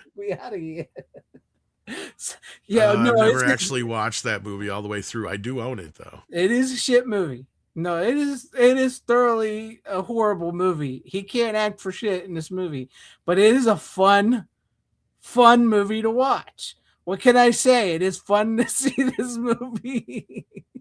And I brought it on for I watched it, brought it on for a specific reason, because something that Tom's going to talk about a little later. Some of the chat, Don't know what they're talking about. I don't know what they're talking about. Yeah, we need a Criterion version of Cool as Ice. We need a 4K Criterion version of Cool as Ice. Yeah. Yeah. Oh, it's great. It is so fun. He's a rapper, a 90s white rapper. What are you trying to do? The West Side? No, Vanilla had his own thing. I'm trying to remember it because he did the V. Oh, yeah. Vanilla Ice, yo. Yeah. Hey, I think that's what it was. Yeah, something like that. I can't remember. And he always did it like, yep, like everywhere. Like he even did it in the fucking making of the music video for Ninja Rap. I did. I had to rewatch it, right? Because why not? Like I said, it's. I unironically like the movie, but also it is a really bad, stupid movie. Oh, I love cheesy shit. Yeah, it's super cheesy. Very, very 90s. But it has to not 90s. Realize it's being cheesy, right? Like that's the thing is Vanilla Ice thinks he's being like the next James Dean in this motherfucker. He does. And matter of fact, I was looking it up, and that like one of the things outside, because I know why they made it with the whole Ninja Turtle thing and all that, but like one of the other things they tried to capitalize off this movie was like, because Ice Cube had just did his movie debut in what's that movie? You've brought it on. Is it Straight Out Friday? No. Oh no. Boys in the Hood. Boys in the Hood. Yes, I'm sorry, Boys in the Hood. Yeah, he had just done his debut of Boys in the Hood, and they thought they could get Vanilla Ice to do his. Like, okay, Ice Cube just did Boys in the Hood, so we're going to give Vanilla Ice to capitalize off his rap fame. Which is funny. I'll get back to that again. Don't worry. Yeah. So, like, okay, for anybody who wants to know what the plot of this movie is, because it's actually like one giant long music video. Like, even the director is David Kellogg, which has done some stuff, but the movie is one giant hour-and-a-half music video. Even like when there's not singing, it's shot like an MTV music video from the time, right? So the plot of this movie is Vanilla Ice, he's a rapper, he's got his crew, and they drive motorcycles, and they're driving through the small, like normal suburban town. One of his dudes' bike breaks down, And of course, the weirdest house on the neighborhood, this small, like conservative, and I don't mean like Republican, all that, you know what I mean, like conservative, like the weirdest house on this conservative suburban road fixes motorcycles. So they stay there with this weird elderly couple who's like just are insane while they fix a bike, and he meets a girl who's like the she's like the valedictorian high school smartest girl ever, and he takes a liking to her, and he wants her to drop her boyfriend, her zero of a boyfriend, and get with a hero, because that's what he says. And so he woos her. Meanwhile, that her dad, who is played by from Tremors and Family Ties, Michael, is it Michael Gross? Is that his name? Yeah, Michael Gross. Her dad and her mom just so happened to be in witness protection program, and these mobsters find out where they live and are coming after them, and they think Vanilla Ice has something to do with them, and so like the whole big thing ensues. So that's what happens. That's about as much as you'll get, and meanwhile he falls in love with the girl, and they have a great 90s montage and hip-hop dance moves and bright colored clothing, which though I was thinking about this, and which is really, really weird that I was thinking about this after I watched it, that I actually saw that Elon Musk actually brought this up today. And I was like, that's freaking weird, because I was watching it. It was like, style and stuff really hasn't changed in the like past 20 years. Like you can watch The Office, and it was like from like 20 years ago, and people still look like that to this day. Nothing has really changed style wise or anything in movies and entertainment at all. Like you can watch a movie from the 70s and the 60s and the 50s and the 80s and the 90s and all know that's from what decade they are from and what point in that decade. Like you watch this movie, this is from the early 90s with the bright colored clothing, before like the grunge music set in, before like gangster rap set in. This was like when it was bright and happy in the 90s colors, little leftover from the 80s. It. You watch stuff nowadays and you can't tell if it was made in 2015 or 2025. Right? You cannot tell. The hilarity of this, though, is that you can kind of like, this movie is kind of like the gauge of how fast fads fade away. True. Very true. Because this movie was put into production when Vanilla Ice was at his peak. Yep. And by the time the movie came out, he was a joke. Yep. He was done and over. And I think what really killed him was like the In Living Color bit. Mm-hmm. The fact that he was unable to really have another hit other than Ninja Rap, which, let's be real, did not hit the charts that hard. No. But anyhow, we continue with this one. For that, we all remember for that. Yeah. Yeah. So it's Ice and the Furious. sort of. Yeah. And the girl that he falls in love with, she's from actually Home Alone. I believe, go ahead. I was just saying, my understanding is it's literally a ripoff of Rebel Without a Cause. Yeah, that's pretty much what it is. Rebel Without a Cause, because that's who he's supposed to be. Like he's supposed to come in like in this town. Like there's literally a scene in the movie where her boyfriend, and his friends, like 5 of them, are going to beat him up, and Vanilla Ice kicks all their asses in very slow motion in the movie. Yeah, so like he's like Rebel Without a Cause, but he's on a motorcycle and stuff like that. Like, oh, he's a bad boy. You don't want to fall in love with this guy, honey. He's a bad kid. He's from the bad seed. Look at the way he dresses and talks and acts. But you guys are all wrong. I'm telling you, he's really a good guy. He's a good person. I love him. That's the gist of the movie and everything, with a little bit of side plot with the dad and the mom. And the reason the kids don't know is because they were born afterwards. You know what I mean? Like they were not ever in the know. Like the parents were set up in witness protection. They've lived here and it been hiding out from them for all those years. They had kids and everything. And then the mob come looking for them and all that happens. But yeah, it's funny. It is a bad movie, but it's a fun movie to watch. I just enjoyed like the 90s-ness of it and the way it, like, I don't know, like, it was just too cool for its time. It's just too cool for its time. But it's like we talk about now, like how bad movies, like, yeah, we know movies are bad. We know there's a difference between like movies like this or straight to video movies from the 80s and 90s where like, yeah, we know they're bad, but we have fun with them. But like you watch a bad movie on streaming, it's just a bad movie. And it is much like a straight to video movie. Like you don't even have fun with it, and it's very forgettable and it's stuff like that. But like with this movie, as bad as it is, it's not forgettable. You can laugh at it. You can have fun with it. You can get it together with this and like have a pizza and have friends over and do like a mystery science theater type thing with it when you're watching it. You know what I mean? You like have fun with that. Like you watch Rebel Moon on Netflix and it's like, no, I want to shoot myself. I don't. Sorry, I shouldn't say that, especially on YouTube. But you know what I mean. And not that I watch that because I don't. But you know what I'm talking about, Tom. But like you watch something on a streaming thing, and it's just like, yeah, whatever. That sucks. But you watch a movie like Cool as Ice. You got to think about like, yeah, Right. you put something like Cool as Ice out on streaming. Who gives a shit? Right. 100%. You're 100% right. The fact that they spent millions of dollars on this bastard, made a big to-do about it, put God knows how much money, millions behind the advertising campaign, Mm-hmm. and the train wreck that it was. Mm-hmm. I mean, this thing was almost like Vanilla Ice's career was already dead. You literally just fucking nuked it with this bastard. Like it was, you couldn't make the jokes Right. this bad. Like it was almost like you almost wish at some point he would have been self-aware enough to go, yeah, no, I made it. It's a satirical film. Yeah. It's meant to be this way. It's like The Naked Gun. It's like Airplane. Like you guys just didn't get it. I'm sorry. You know, like I can't believe he didn't take it to that. You know what I mean? Like, Yeah, he should have. It's almost like The Room. You know yeah, what I exactly. mean? That's what I'm getting at. It's like Yes. we know Yeah. that Tommy Wiseau is not. When he says that, he's full of shit. Exactly. But that's part of his charm.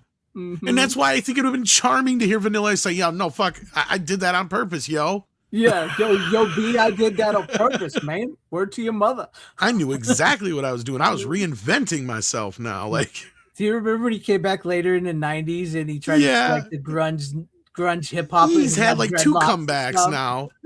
He had like white dreadlocks and he was like all grungy and everything. That didn't help his image. What helped his image was just embracing the batshitness, right? Yeah, like that like, was when he yeah. finally made a comeback with like, yes, I'm just gonna finally embrace the Ice Ice Baby ninja rap thing. That's all I'm known for. Fuck it. Like, yeah. I'm gonna go flip some houses and do this thing because he made a Yeah. bunch of money doing that shit too. So He like, did. yeah. Matter of fact, what's his name? Even Adam Sandler put him in a bunch of his movies later on in life, Yeah. as well. So like he's And he had a relationship with ICP and a bunch of other people. It's not like he really ever went away, but he's had his moments and he had his breakdowns. And I think when he finally just learned, and this happens with a lot of folks, when you just kind of learn to embrace your most embarrassing moments, sometimes people find that more endearing than Mhm. trying to tear you down. Yep. Because then at that point, you kind of diffuse the situation. Yeah, if you own that shit, people will accept it. You own it. And he kind of had that moment on the MTV thing, but he Mhm. took it too far. And from that moment on, he took it so personally that he took it as a personal attack. And I get it. We all get in those situations sometimes. I mean, I have, Mhm. everybody does. Mm-hmm. But you kind of get to a point where you're like, God, I was stupid. I should never acted that way about it. Yeah. But, you know, he came back around. He embraced what it was. He did those Adam Sandler movies. He did his reality TV show. Yeah. I think he even did a new Awesome. version of Ninja Rap for, I think, one of the Ninja Turtle Bay films, if I'm not mistaken, or something like that. I think But, he did yeah. didn't they do him in like a Kraft commercial for the Ninja Turtle? Like He did mac that and as cheese well. and Yes, stuff? he did. Yeah. Yeah. So he's Yeah. kind of embraced it. And at that point, you're like, okay, now I can kind of get behind him again. Yeah, and the same thing is like that with VS. He did, but also he was sued by Queen and David Oh, Bowie, he so he didn't get like a lot of money from that. So Well, I mean, there's a song that actually kind of tells that whole story in a weird way called Pop Goes the Weasel by Third Base. It was a lesser known Yeah. rap song at the time, which ironically samples Sledgehammer, I think it is, or Steam. I think one of the two from, but they paid for it, right? Like that was the whole point is like yeah, the Vanilla Ice / Hammer case changed music.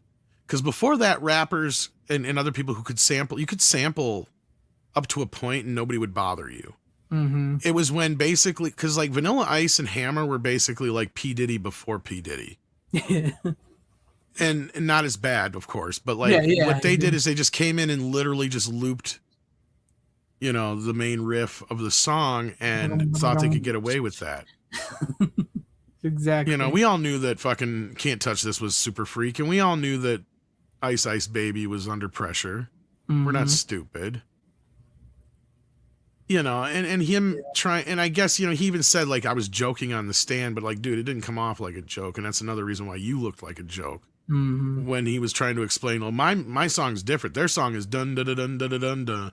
My song is dun dun dun dun dun dun dun. Yeah. It's like, dude. It's true. It's true. I remember Snow Informa. Oh, fuck. Blah, blah, blah, blah, blah, blah, blah, now. For months I've been working at a car wash with Vanilla Ice. That's what I used to sing to it. I remember that. Oh man, see, that's what, like, I miss. I know people get upset, like, "Oh, you're stuck in the past," but like, I miss that. I miss that when pop culture. You'll never have that kind of shit. You don't. Yeah, we don't have that shit. That's what I'm saying. Like, for the past 20, 25 years, it's still name something outside of, like, I know people like to mention Stranger Things and Cobra Kai, but like outside of that, name something. Something that's changed. So the way people dress, the way people act, the music people listen to, it's all the same. It's all generic. It's like nothing. It's just all stale. Like even people like with like the whatchamacallit movies. Like look at the CGI at the Johnny Depp pirate movies, and look at the CGI now. It's like, yeah, it's you know, what can you say? But no, I figured I'd rewatch that. Because I know it pertains to a little something you're going to talk to in a minute. So if you didn't see the video that dropped today, even though that's how I found out I was demonetized today. I know it sucks. I'm sorry. Anyhow, I did get my Ninja Turtle box set roughly a week early. So yeah, I have it here, and I did do a video on it that I go a little more in depth in it, but for those who want to see it. There you go. And I raise a few questions and queries, and I do have some, issues with the set. This one really bothers me. This is something I didn't bring up. Like, why did you cut off fucking Toka's head? At the top there, yeah. It makes no sense to me. Yeah.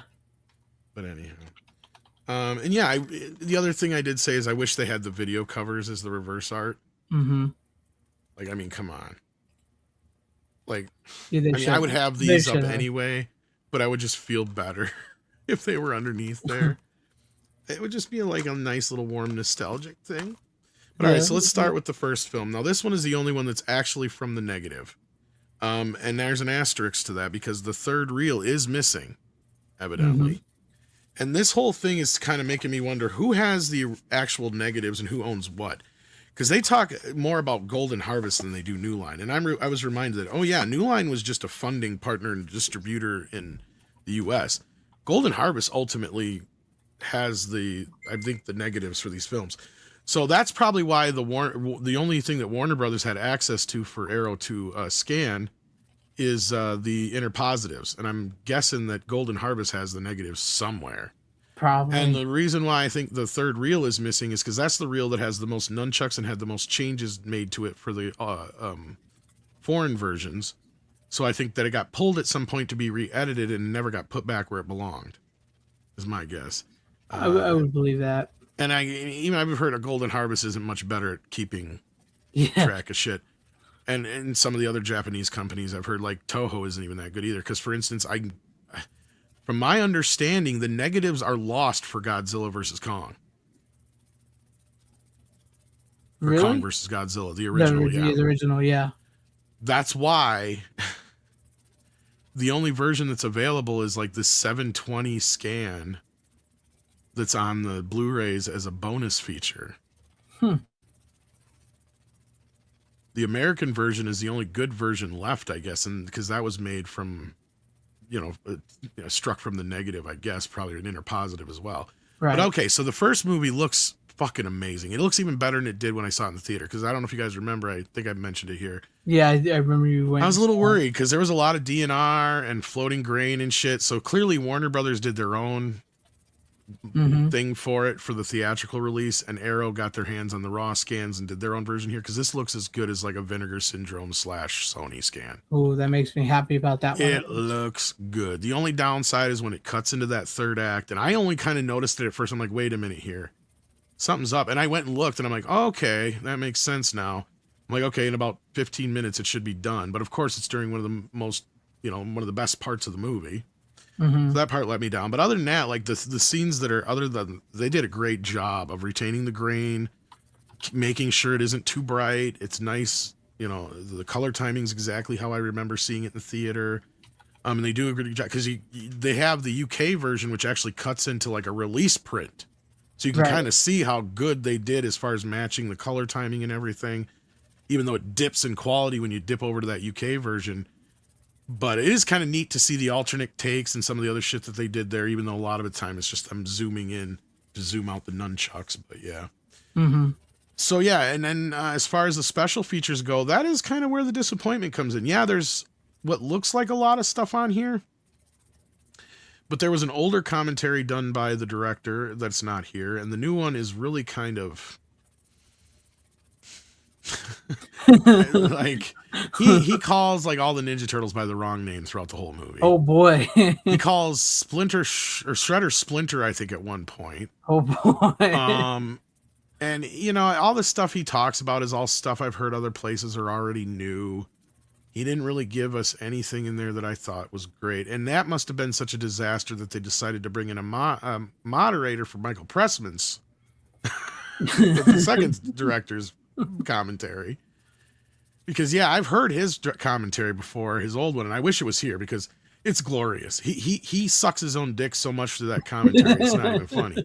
But clearly at this point he's a little bit more modest and older, and I think he's just, I don't know if he's getting too old that they needed somebody there to help him along, but yeah, a lot of what she says, she's clearly the moderator knows a hell of a lot more about these movies than he does. And he even says it at one point. And then the third film, they never did a commentary before, so as far as I know, this is Stuart Gillard's first time doing a commentary, but he's more competent in his commentary. But it's just pretty straight fucking forward. Kind of like, nothing. This is where we did this. Kind of, yeah. It's like this one we shot in Oregon. It was not too far from where they shot the Goonies. In fact, here's the beach where they shot the Goonies, and we have a Goonie in the movie. Like that's his kind of, like that's literally shit he says in the movie. So you're like, okay. He's like, yeah, we shot this right outside of Astoria, blah blah blah. You just can't believe how much we got to look like that, the Oregon to look like Japan, and it's all like that's pretty much. It's like, okay, fine. And he talks a little bit about some of the deleted, love story between the what's his face in the past that Elias Cortez plays, not Casey Jones. Casey Jones, relative or ancestor. Yeah, or whatever. Yeah, and how their love story kind of got cut out. But he doesn't talk about how all the stuff that got cut out between Michelangelo and the Japanese rebel chick either, which I was kind of disappointed about. And none of that stuff's here. Like none of the other deleted scenes from any of the other films is here. The only deleted scenes that are here are alternate take stuff, like the Korean stuff, where they literally change the names to Korean names or something like that, so they're not Japanese or whatever it was. And those are just like bonus features, and the alternate ending, which has been on foreign releases and stuff like that before, and you can see on YouTube. Right. And none of the music videos are on here. Speaking of Vanilla Ice. Oh, really? They don't even have the Vanilla Not a Ice? single Seriously? fucking one. No, and the first movie had like 2 or 3. Yeah. And Ninja Rap had its own literal music video released, where it had like the video plus a making of it. It was like a 10-minute deal. Yeah. I had it as a kid. I had it on VHS. Yeah. Yeah, I had the whole like with the making of it and the video and everything. I had it was like a 10-minute whole deal with like the making of it with the video and everything. Yeah. Yeah.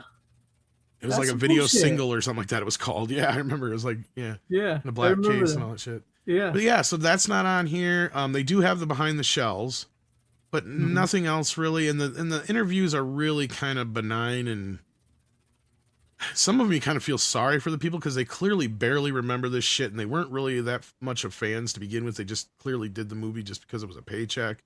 And so they're talking about stuff that like I said, the audience knows more about these.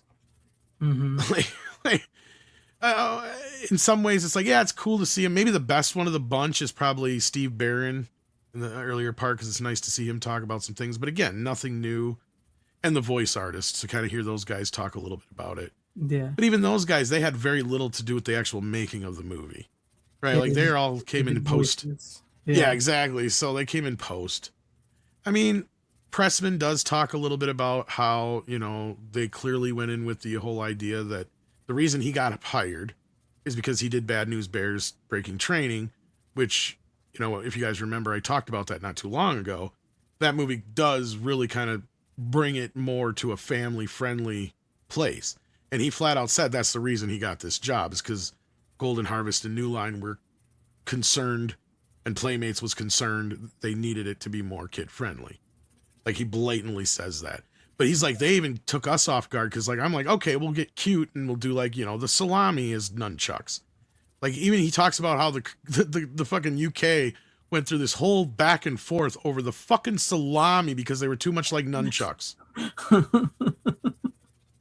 Because that's the thing with the first movie UK cut, is that's what it does, is it completely removes all the nunchucks. Yeah. For those who don't know, that aren't aware of this, in the UK, and I believe in Australia and a few other places, nunchucks are very illegal because they're very easy to make. And they did not want kids knowing about nunchucks, period. Like, the fact that it was still called Teenage Mutant Ninja Turtles in a lot of places is even surprising, because some places it still did get called Hero Turtles, but UK was one of them where they actually did change it to Ninja this time. But yeah, so there's that whole thing. But now the sequel, as I was kind of discussing, Interpositive, it looks pretty good.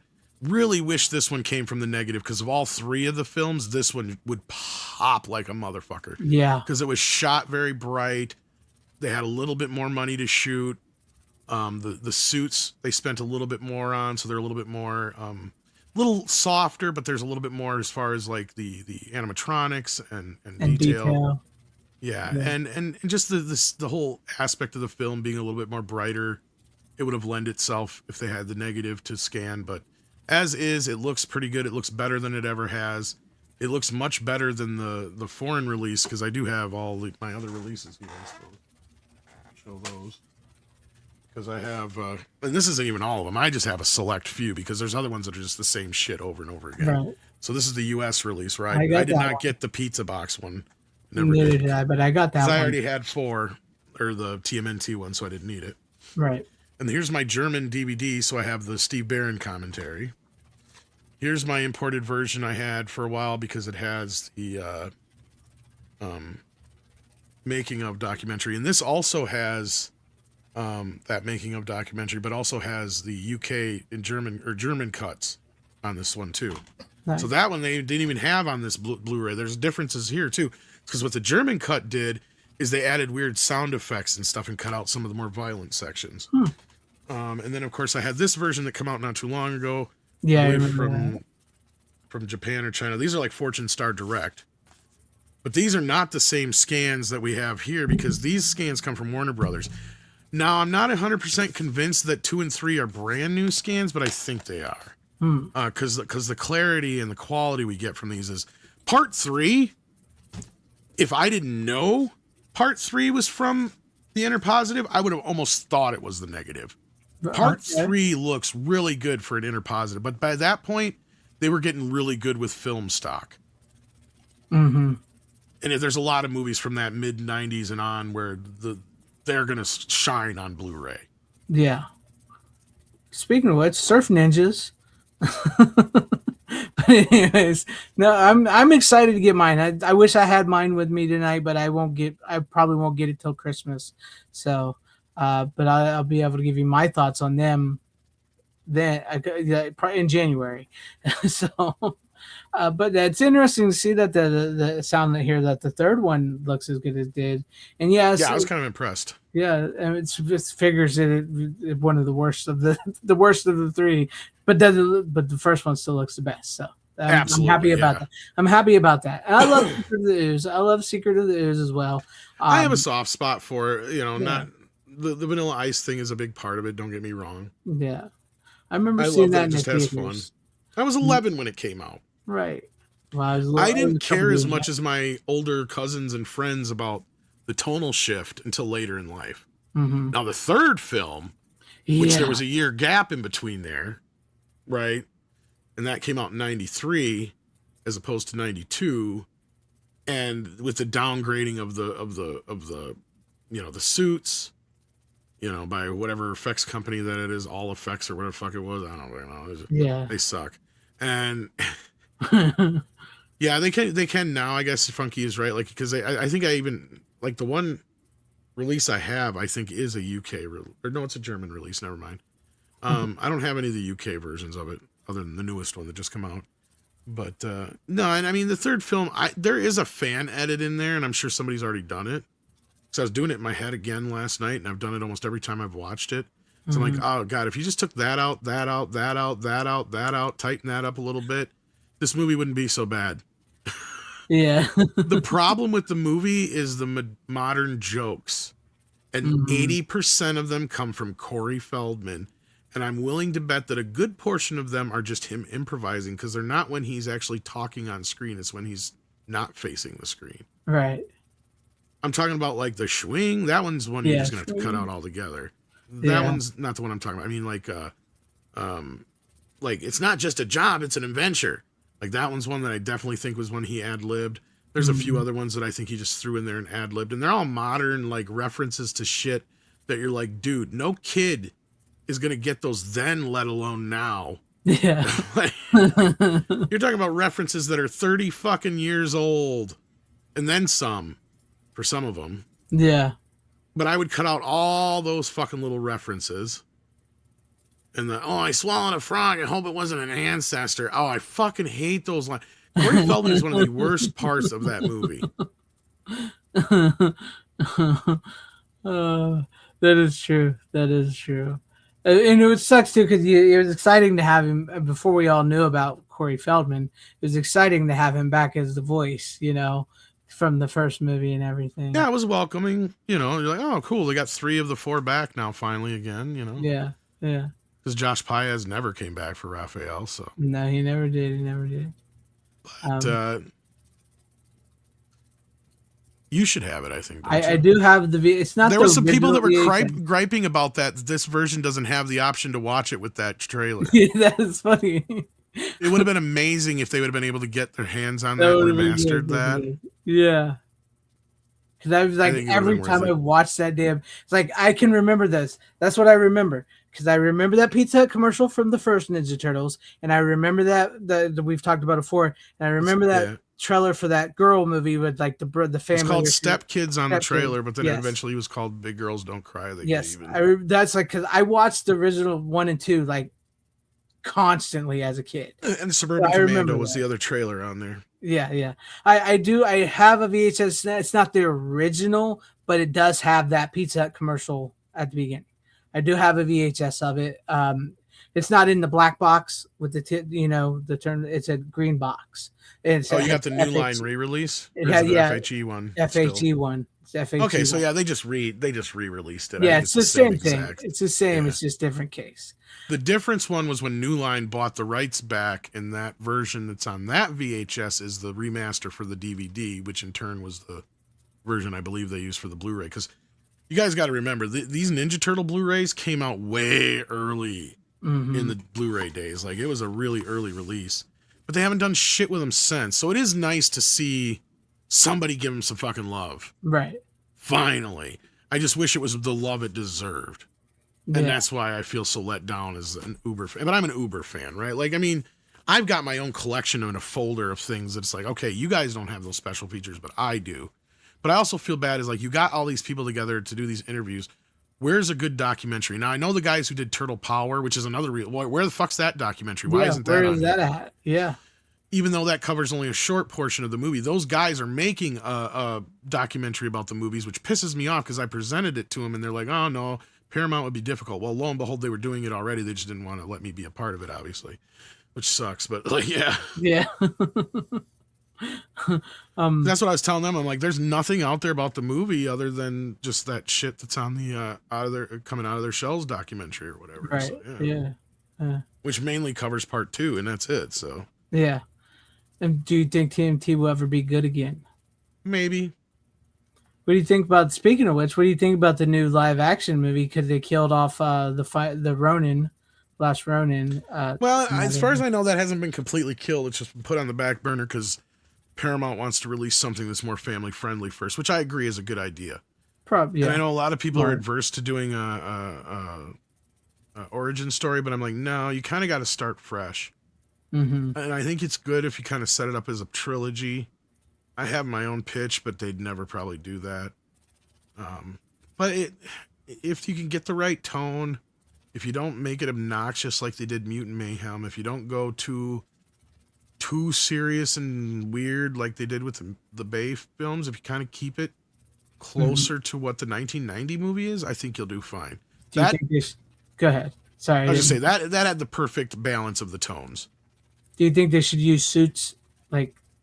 Absolutely. So do I. I'm gonna say so do I. I hope they do. I hope they do use suits, and like also I do hope they don't go too kiddie. The only way I'd be okay with CGI would be as if they made the turtles comic accurate. Mm-hmm. What I mean by that is kind of like with Wolverine. The turtles in the comics are only like 4 feet. Right. They're not very tall. They're little guys. But they pack a punch. Like, that's the whole point. Mm-hmm. They're really kind of short and stout. And I mean, if they were going to do and make them, and they did a really good job of making them look good, and they did that, I'd be all for it. But that's not going to happen. Right. But at the end of the day, they'd be better off doing guys in costumes. The biggest issue I've had with the designs is they're too busy lately. Take back to the more original.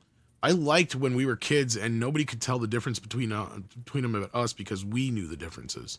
Right. Once again, that's what I was going back to earlier with it and everything is the simplicity of it.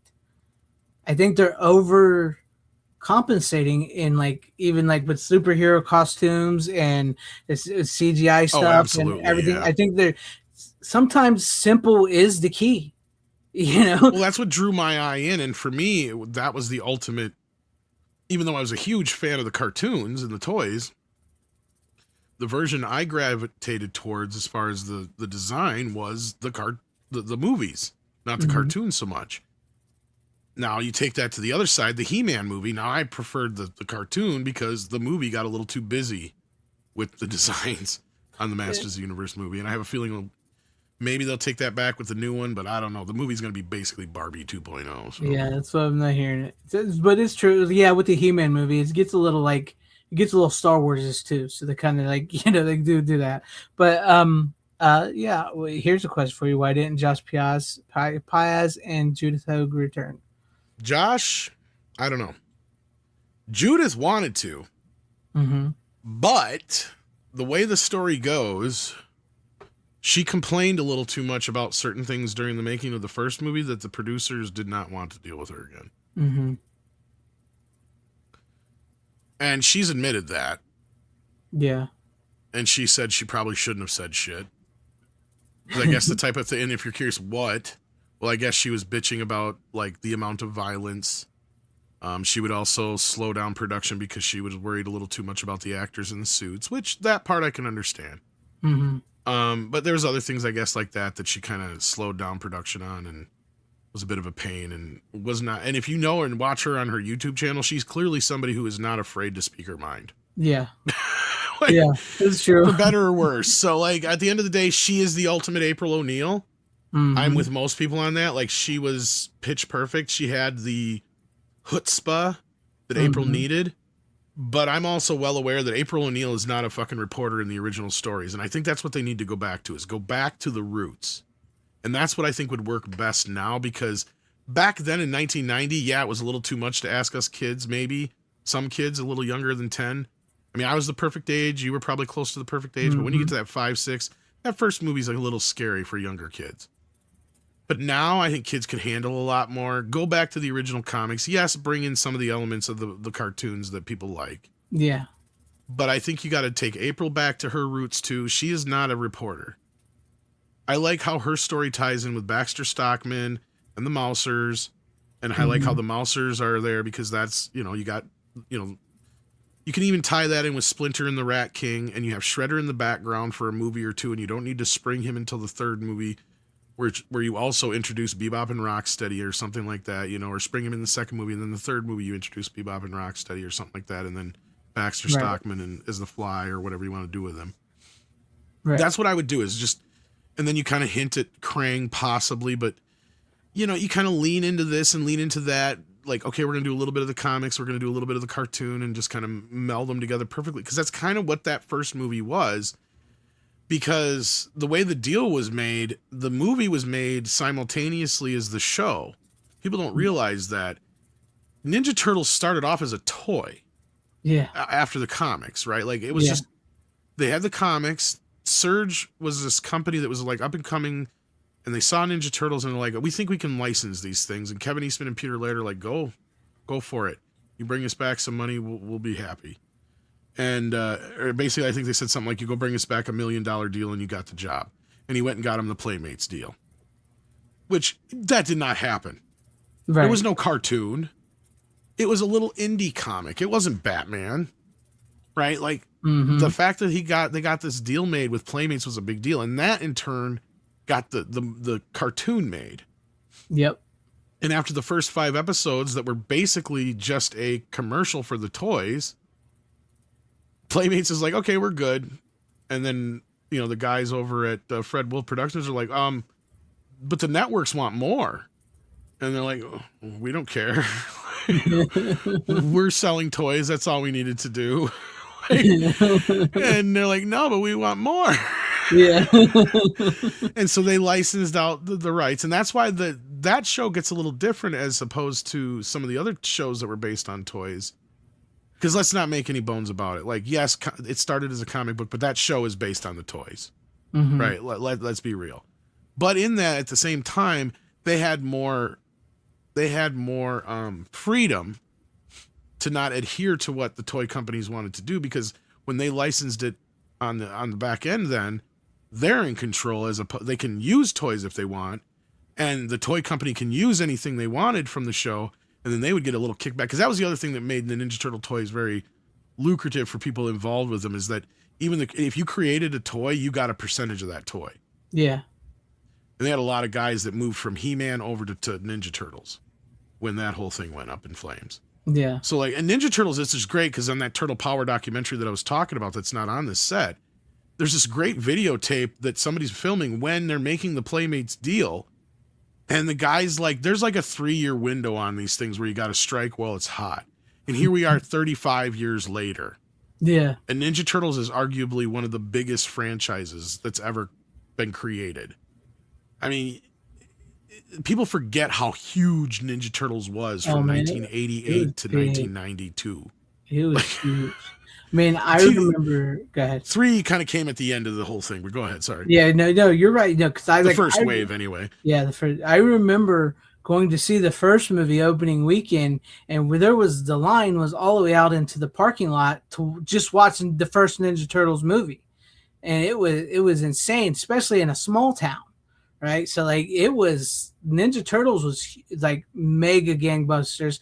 Got it for Christmas, you know, all that stuff. It was into it. It was like, that was like the big shit. It's amazing how it's still around today in so many forms. And it's how many shows has it had now and all that. So I mean, 4 or 5 now. Yeah, it's 4 or 5. And then The Last Ronin came along not too long ago, which people really got into, but I'm not so fond on the final, you know, with the girl turtles. Me too. I didn't like the end of it. But, yeah.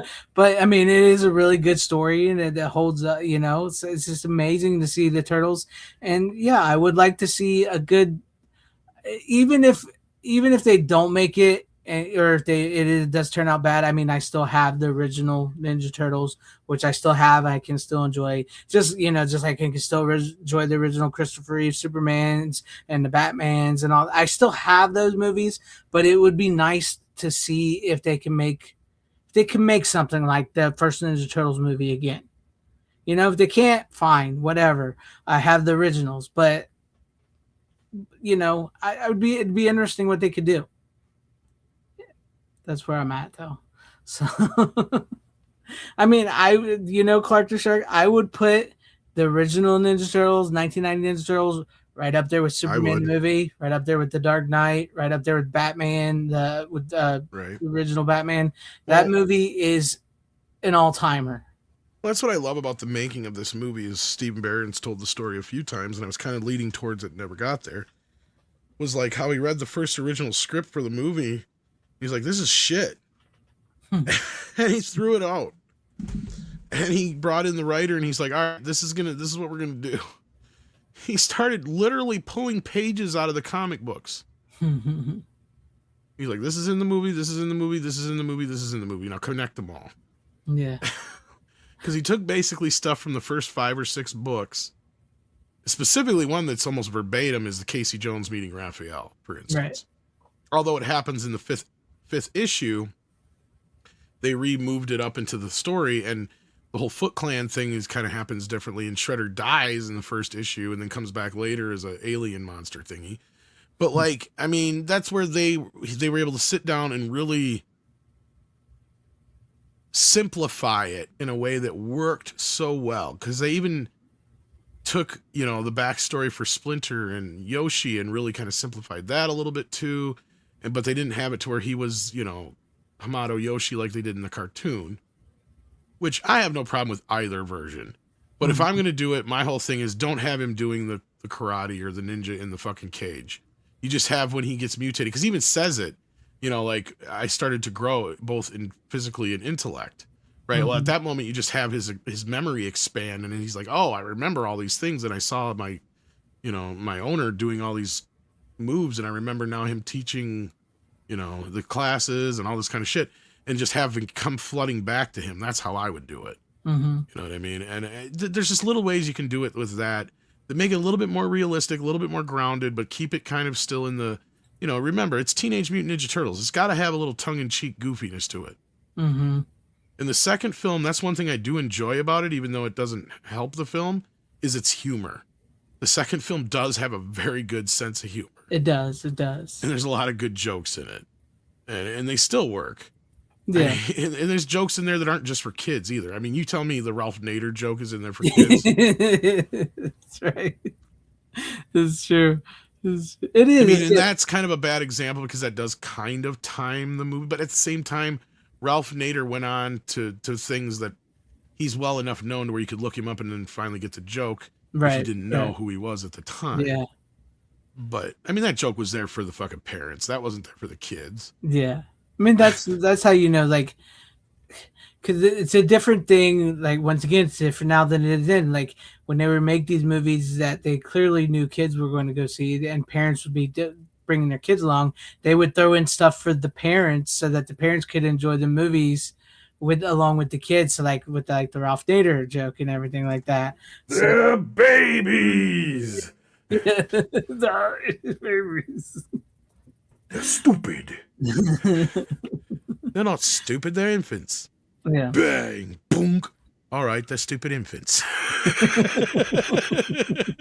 I'm sorry. Yeah, I love the one-liners and yeah, like, and then Boba Fett did one of those. It's quiet, yeah, a little too quiet. Look, it's Raph, yeah, a little too Raph.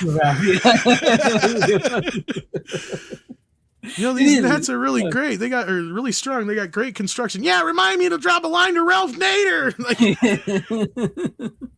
And Robbie Wrist is Michelangelo. Oh my God, dude. Like, that is the most perfect combination ever. Like, I never wanted to hear another voice for Michelangelo ever again after that. It worked. And I mean, my original voice was Cowabunga, dude. You know, like, no, fuck Spicoli.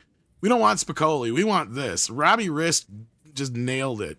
And for those who don't know who the fuck Robbie Wrist is, he's Cousin Oliver from the Brady Bunch. The Brady Bunch that nobody liked.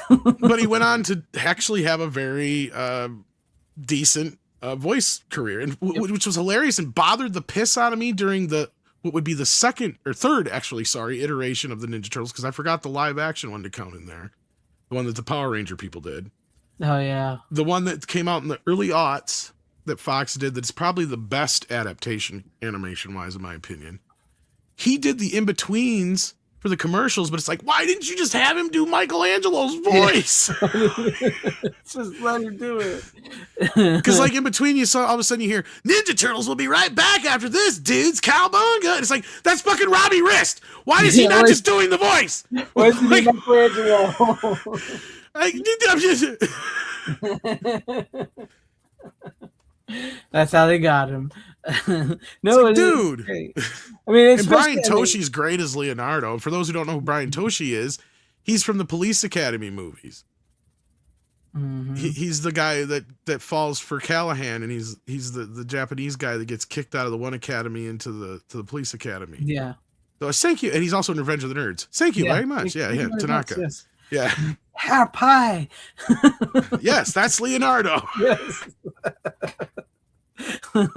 You mean hair pie, guys?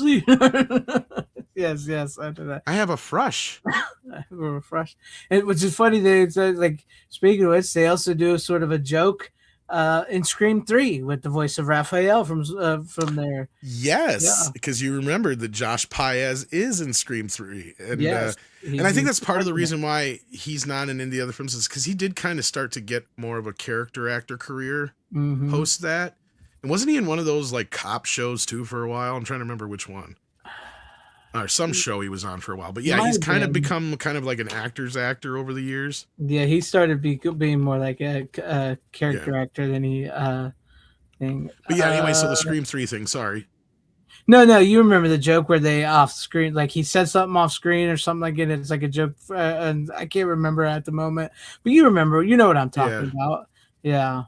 Something about Ninja Turtles, wasn't it, or something? Something, because like they're in the police station, and he's not on screen when he says it. His voice it's because it's like a voice in the distance, and he says something. I can't remember what he's. I can't remember what he says. He's McDreamy's partner in the movie. I think he gets killed too. He does. Yeah, he does get killed. Yeah, it's been a while. But he's also in the movie, not in the costume. Of course, he's. Yeah, this is what's clever about the first film is they tried to make except for Donatello, I think is the only one who doesn't manage to do that. Yeah, they had everybody who's in the costume play off of themselves. So like when Michelangelo is talking to the pizza delivery guy, that pizza delivery guy is Michel Insisti. That's the guy who's in the costume for Michelangelo. So he's literally arguing with himself. Right? Like, not the same voice, but it's the same guy in the costume. So like, but Josh is both. Josh was both up until a point, and I'll get to that in a second.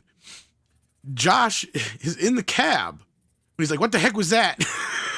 That's him. And then the other guy's like, it's sort of like a big turtle, but in a trench coat. You're going to LaGuardia, right? That's him in the back seat. And so you'll recognize, you're like, okay, yeah, I've seen him in other things. Yeah.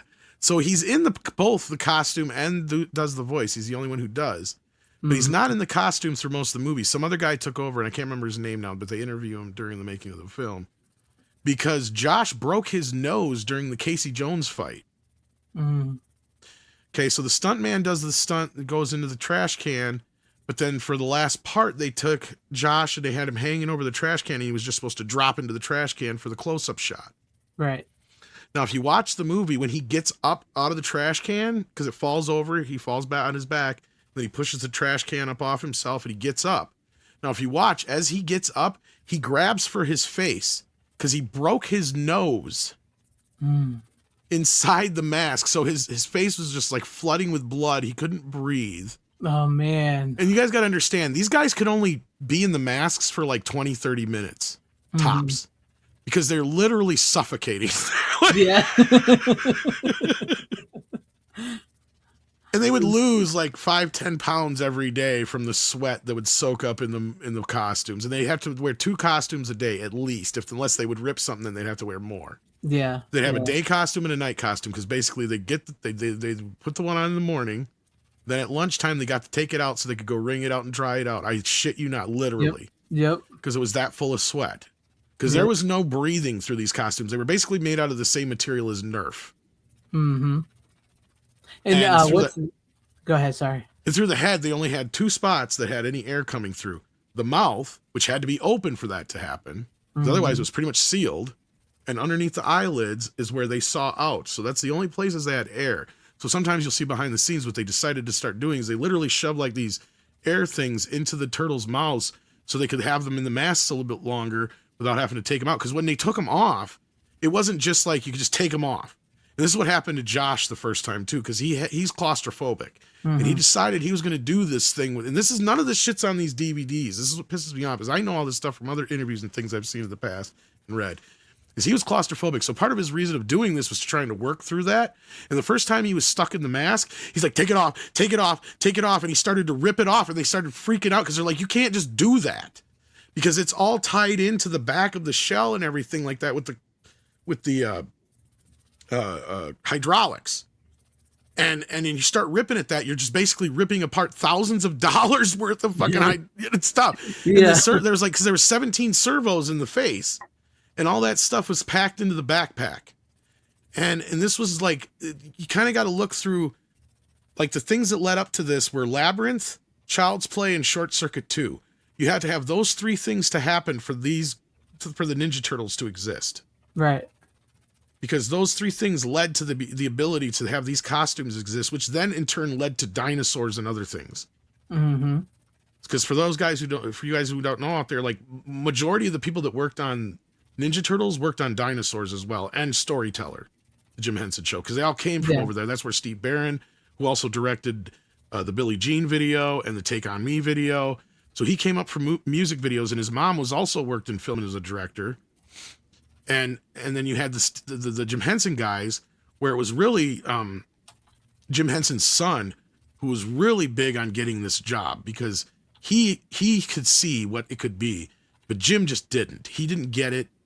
He thought it was just too violent, and he wasn't sure, but he's like, all right, Brian, if you think you know what you're doing, go for it. And Brian shot second unit. So he's second unit director on this movie. And I wish there was more of him. There is a little bit of him he's another one that I think that was probably one of the better interviews. I'll give you that on here. I wish there was more of him, though, because he deserves like a commentary. Yeah. Especially with all the shit that he could give us as far as his insight and everything like that. And it just, honestly, he should direct one. To be honest, he should be directing the new one. That would be bringing cool. In Jim Henson's crew to do all the effects and shit. I mean, that's his crew now, so yeah. That would be nice. That would be cool. And that's why he sold the Muppets, so they could do shit like this. Mm-hmm. They need to. That'd be nice if they bring him in and let their studio make the turtle suits again and have him direct. That would be great. That would bode well for a great Ninja Turtle movie. The Henson Company wasn't even really going to be it. Like, the whole thing is Golden Harvest was going to make this thing for like $2 million. Mm-hmm. They didn't understand. Like, you guys got, like, for those who don't know, Golden Harvest is a company that makes like Jackie Chan movies and those kind of shit. So they were like, we're just going to take our kung fu guys and throw them in turtle costumes. Yeah. And they thought they were going to make it for a couple $1 million. And like, everybody's like, you're not going to be able to make this movie for that much. We're going to need like $3 or $4 million just for the costumes. Yeah. And that's pretty much what it turned out to be. They ended up spending $8 million. And then the big story about this movie that most people don't know, about the first one at least, is that Steve Barron got fired last minute. The final cut is not his final cut. And there's about 10 minutes of the movie that never got filmed because they ran out of money. And he wanted another $780,000 to finish shooting. That's why none of the Michelangelo stuff got finished on the farm. Right. And there was some other few subplots that never got completely filled in because they never gave him the rest of the money to finish the movie. And he took the movie and he took the rough cut to Katzenberg, Jeffrey Katzenberg over at Disney. Yeah. And Disney was going to give him like $2 or $4 million to finish it. And Bob Shea and the people at Golden Harvest got so fucking pissed that they fired him and Sally Menke. And for those who don't know who Sally Menke is, you've seen her work. Because she went on to edit all of Tarantino's movies until she died. Yeah. That is insane. But yeah, he wanted to finish off the Michelangelo stuff. There was a bunch of stuff that he wanted to do. Like, he wanted this whole elaborate intro where the shells popped up out of the water. You got that part in the trailers that he never got to finish. Because from there, they were supposed to hop over, like, we're supposed to see their shadows over rooftops and shit like that. And he wanted to do all this other stuff, and he wanted to shoot a little bit more in New York, and they wouldn't let him either. Because 90% of the movie's all shot in North Carolina on backlots and on Dino De Laurentiis' sound stages. Yeah. Insane. But I'm glad to know that at least the movies look good. The special We features. didn't even talk about work. Sam Rockwell either. No, yeah, so that's they mentioned Clark Shark mentioned him, and I was also thinking about as well too, which is funny because he mentioned Sam Rockwell and we mentioned Scream. And it's weird how we always go back to Scream, but Skeet Ulrich is also in Ninja Turtles, the first Ninja Turtles. Billy Loomis is in, and then Raphael goes into Scream 3. So go figure. Oh, that's right. I forgot Skeet was one of the kids. Skeet's one of the kids in the background behind Sam Rockwell when he's did that big scene. Yeah. Oh, that's funny. But no, it's great. It's great to know that the movies at least look good, especially the first movie. It kind of sucks that the special features don't sound as amazing. Most people won't give a shit. Yeah, because they're Most of you guys will be like, "Oh, that's interesting," because you've never known this shit. But I have. I mean, for me, and I got it. And I mean, my video I put out, I guess I probably was a little too negative about a lot of shit. But I mean, to me, it's like, look, I could have helped you make this a perfect fucking special edition. What the fuck did you do? It happens. What can you say? And then sometimes the you only sit other down commentary I didn't even video. mention is some comic book podcast guy. No. And I'm like going, like, there's tons of turtle people. Why are you doing this guy? Like, what the fuck does this have to do with it? Like, somebody needs to let me and Tom do some commentaries. Come on, let us do some commentaries on these special features. Well, are we good enough? Are we fans enough? well, if anything, I can't believe they didn't get the guy from like the Turtle Den or the guys from Turtle Power or something like that. You know, like, what the hell? Like, Yeah. Why not? All right. Well, we've got about 2.5. We managed to get 2.5 hours out of the show almost. So I could. and that's one thing I will recommend, even though I think it's only been released on DVD. It is an HD on digital. See Turtle Power. I think it's really cheap too. All righty then.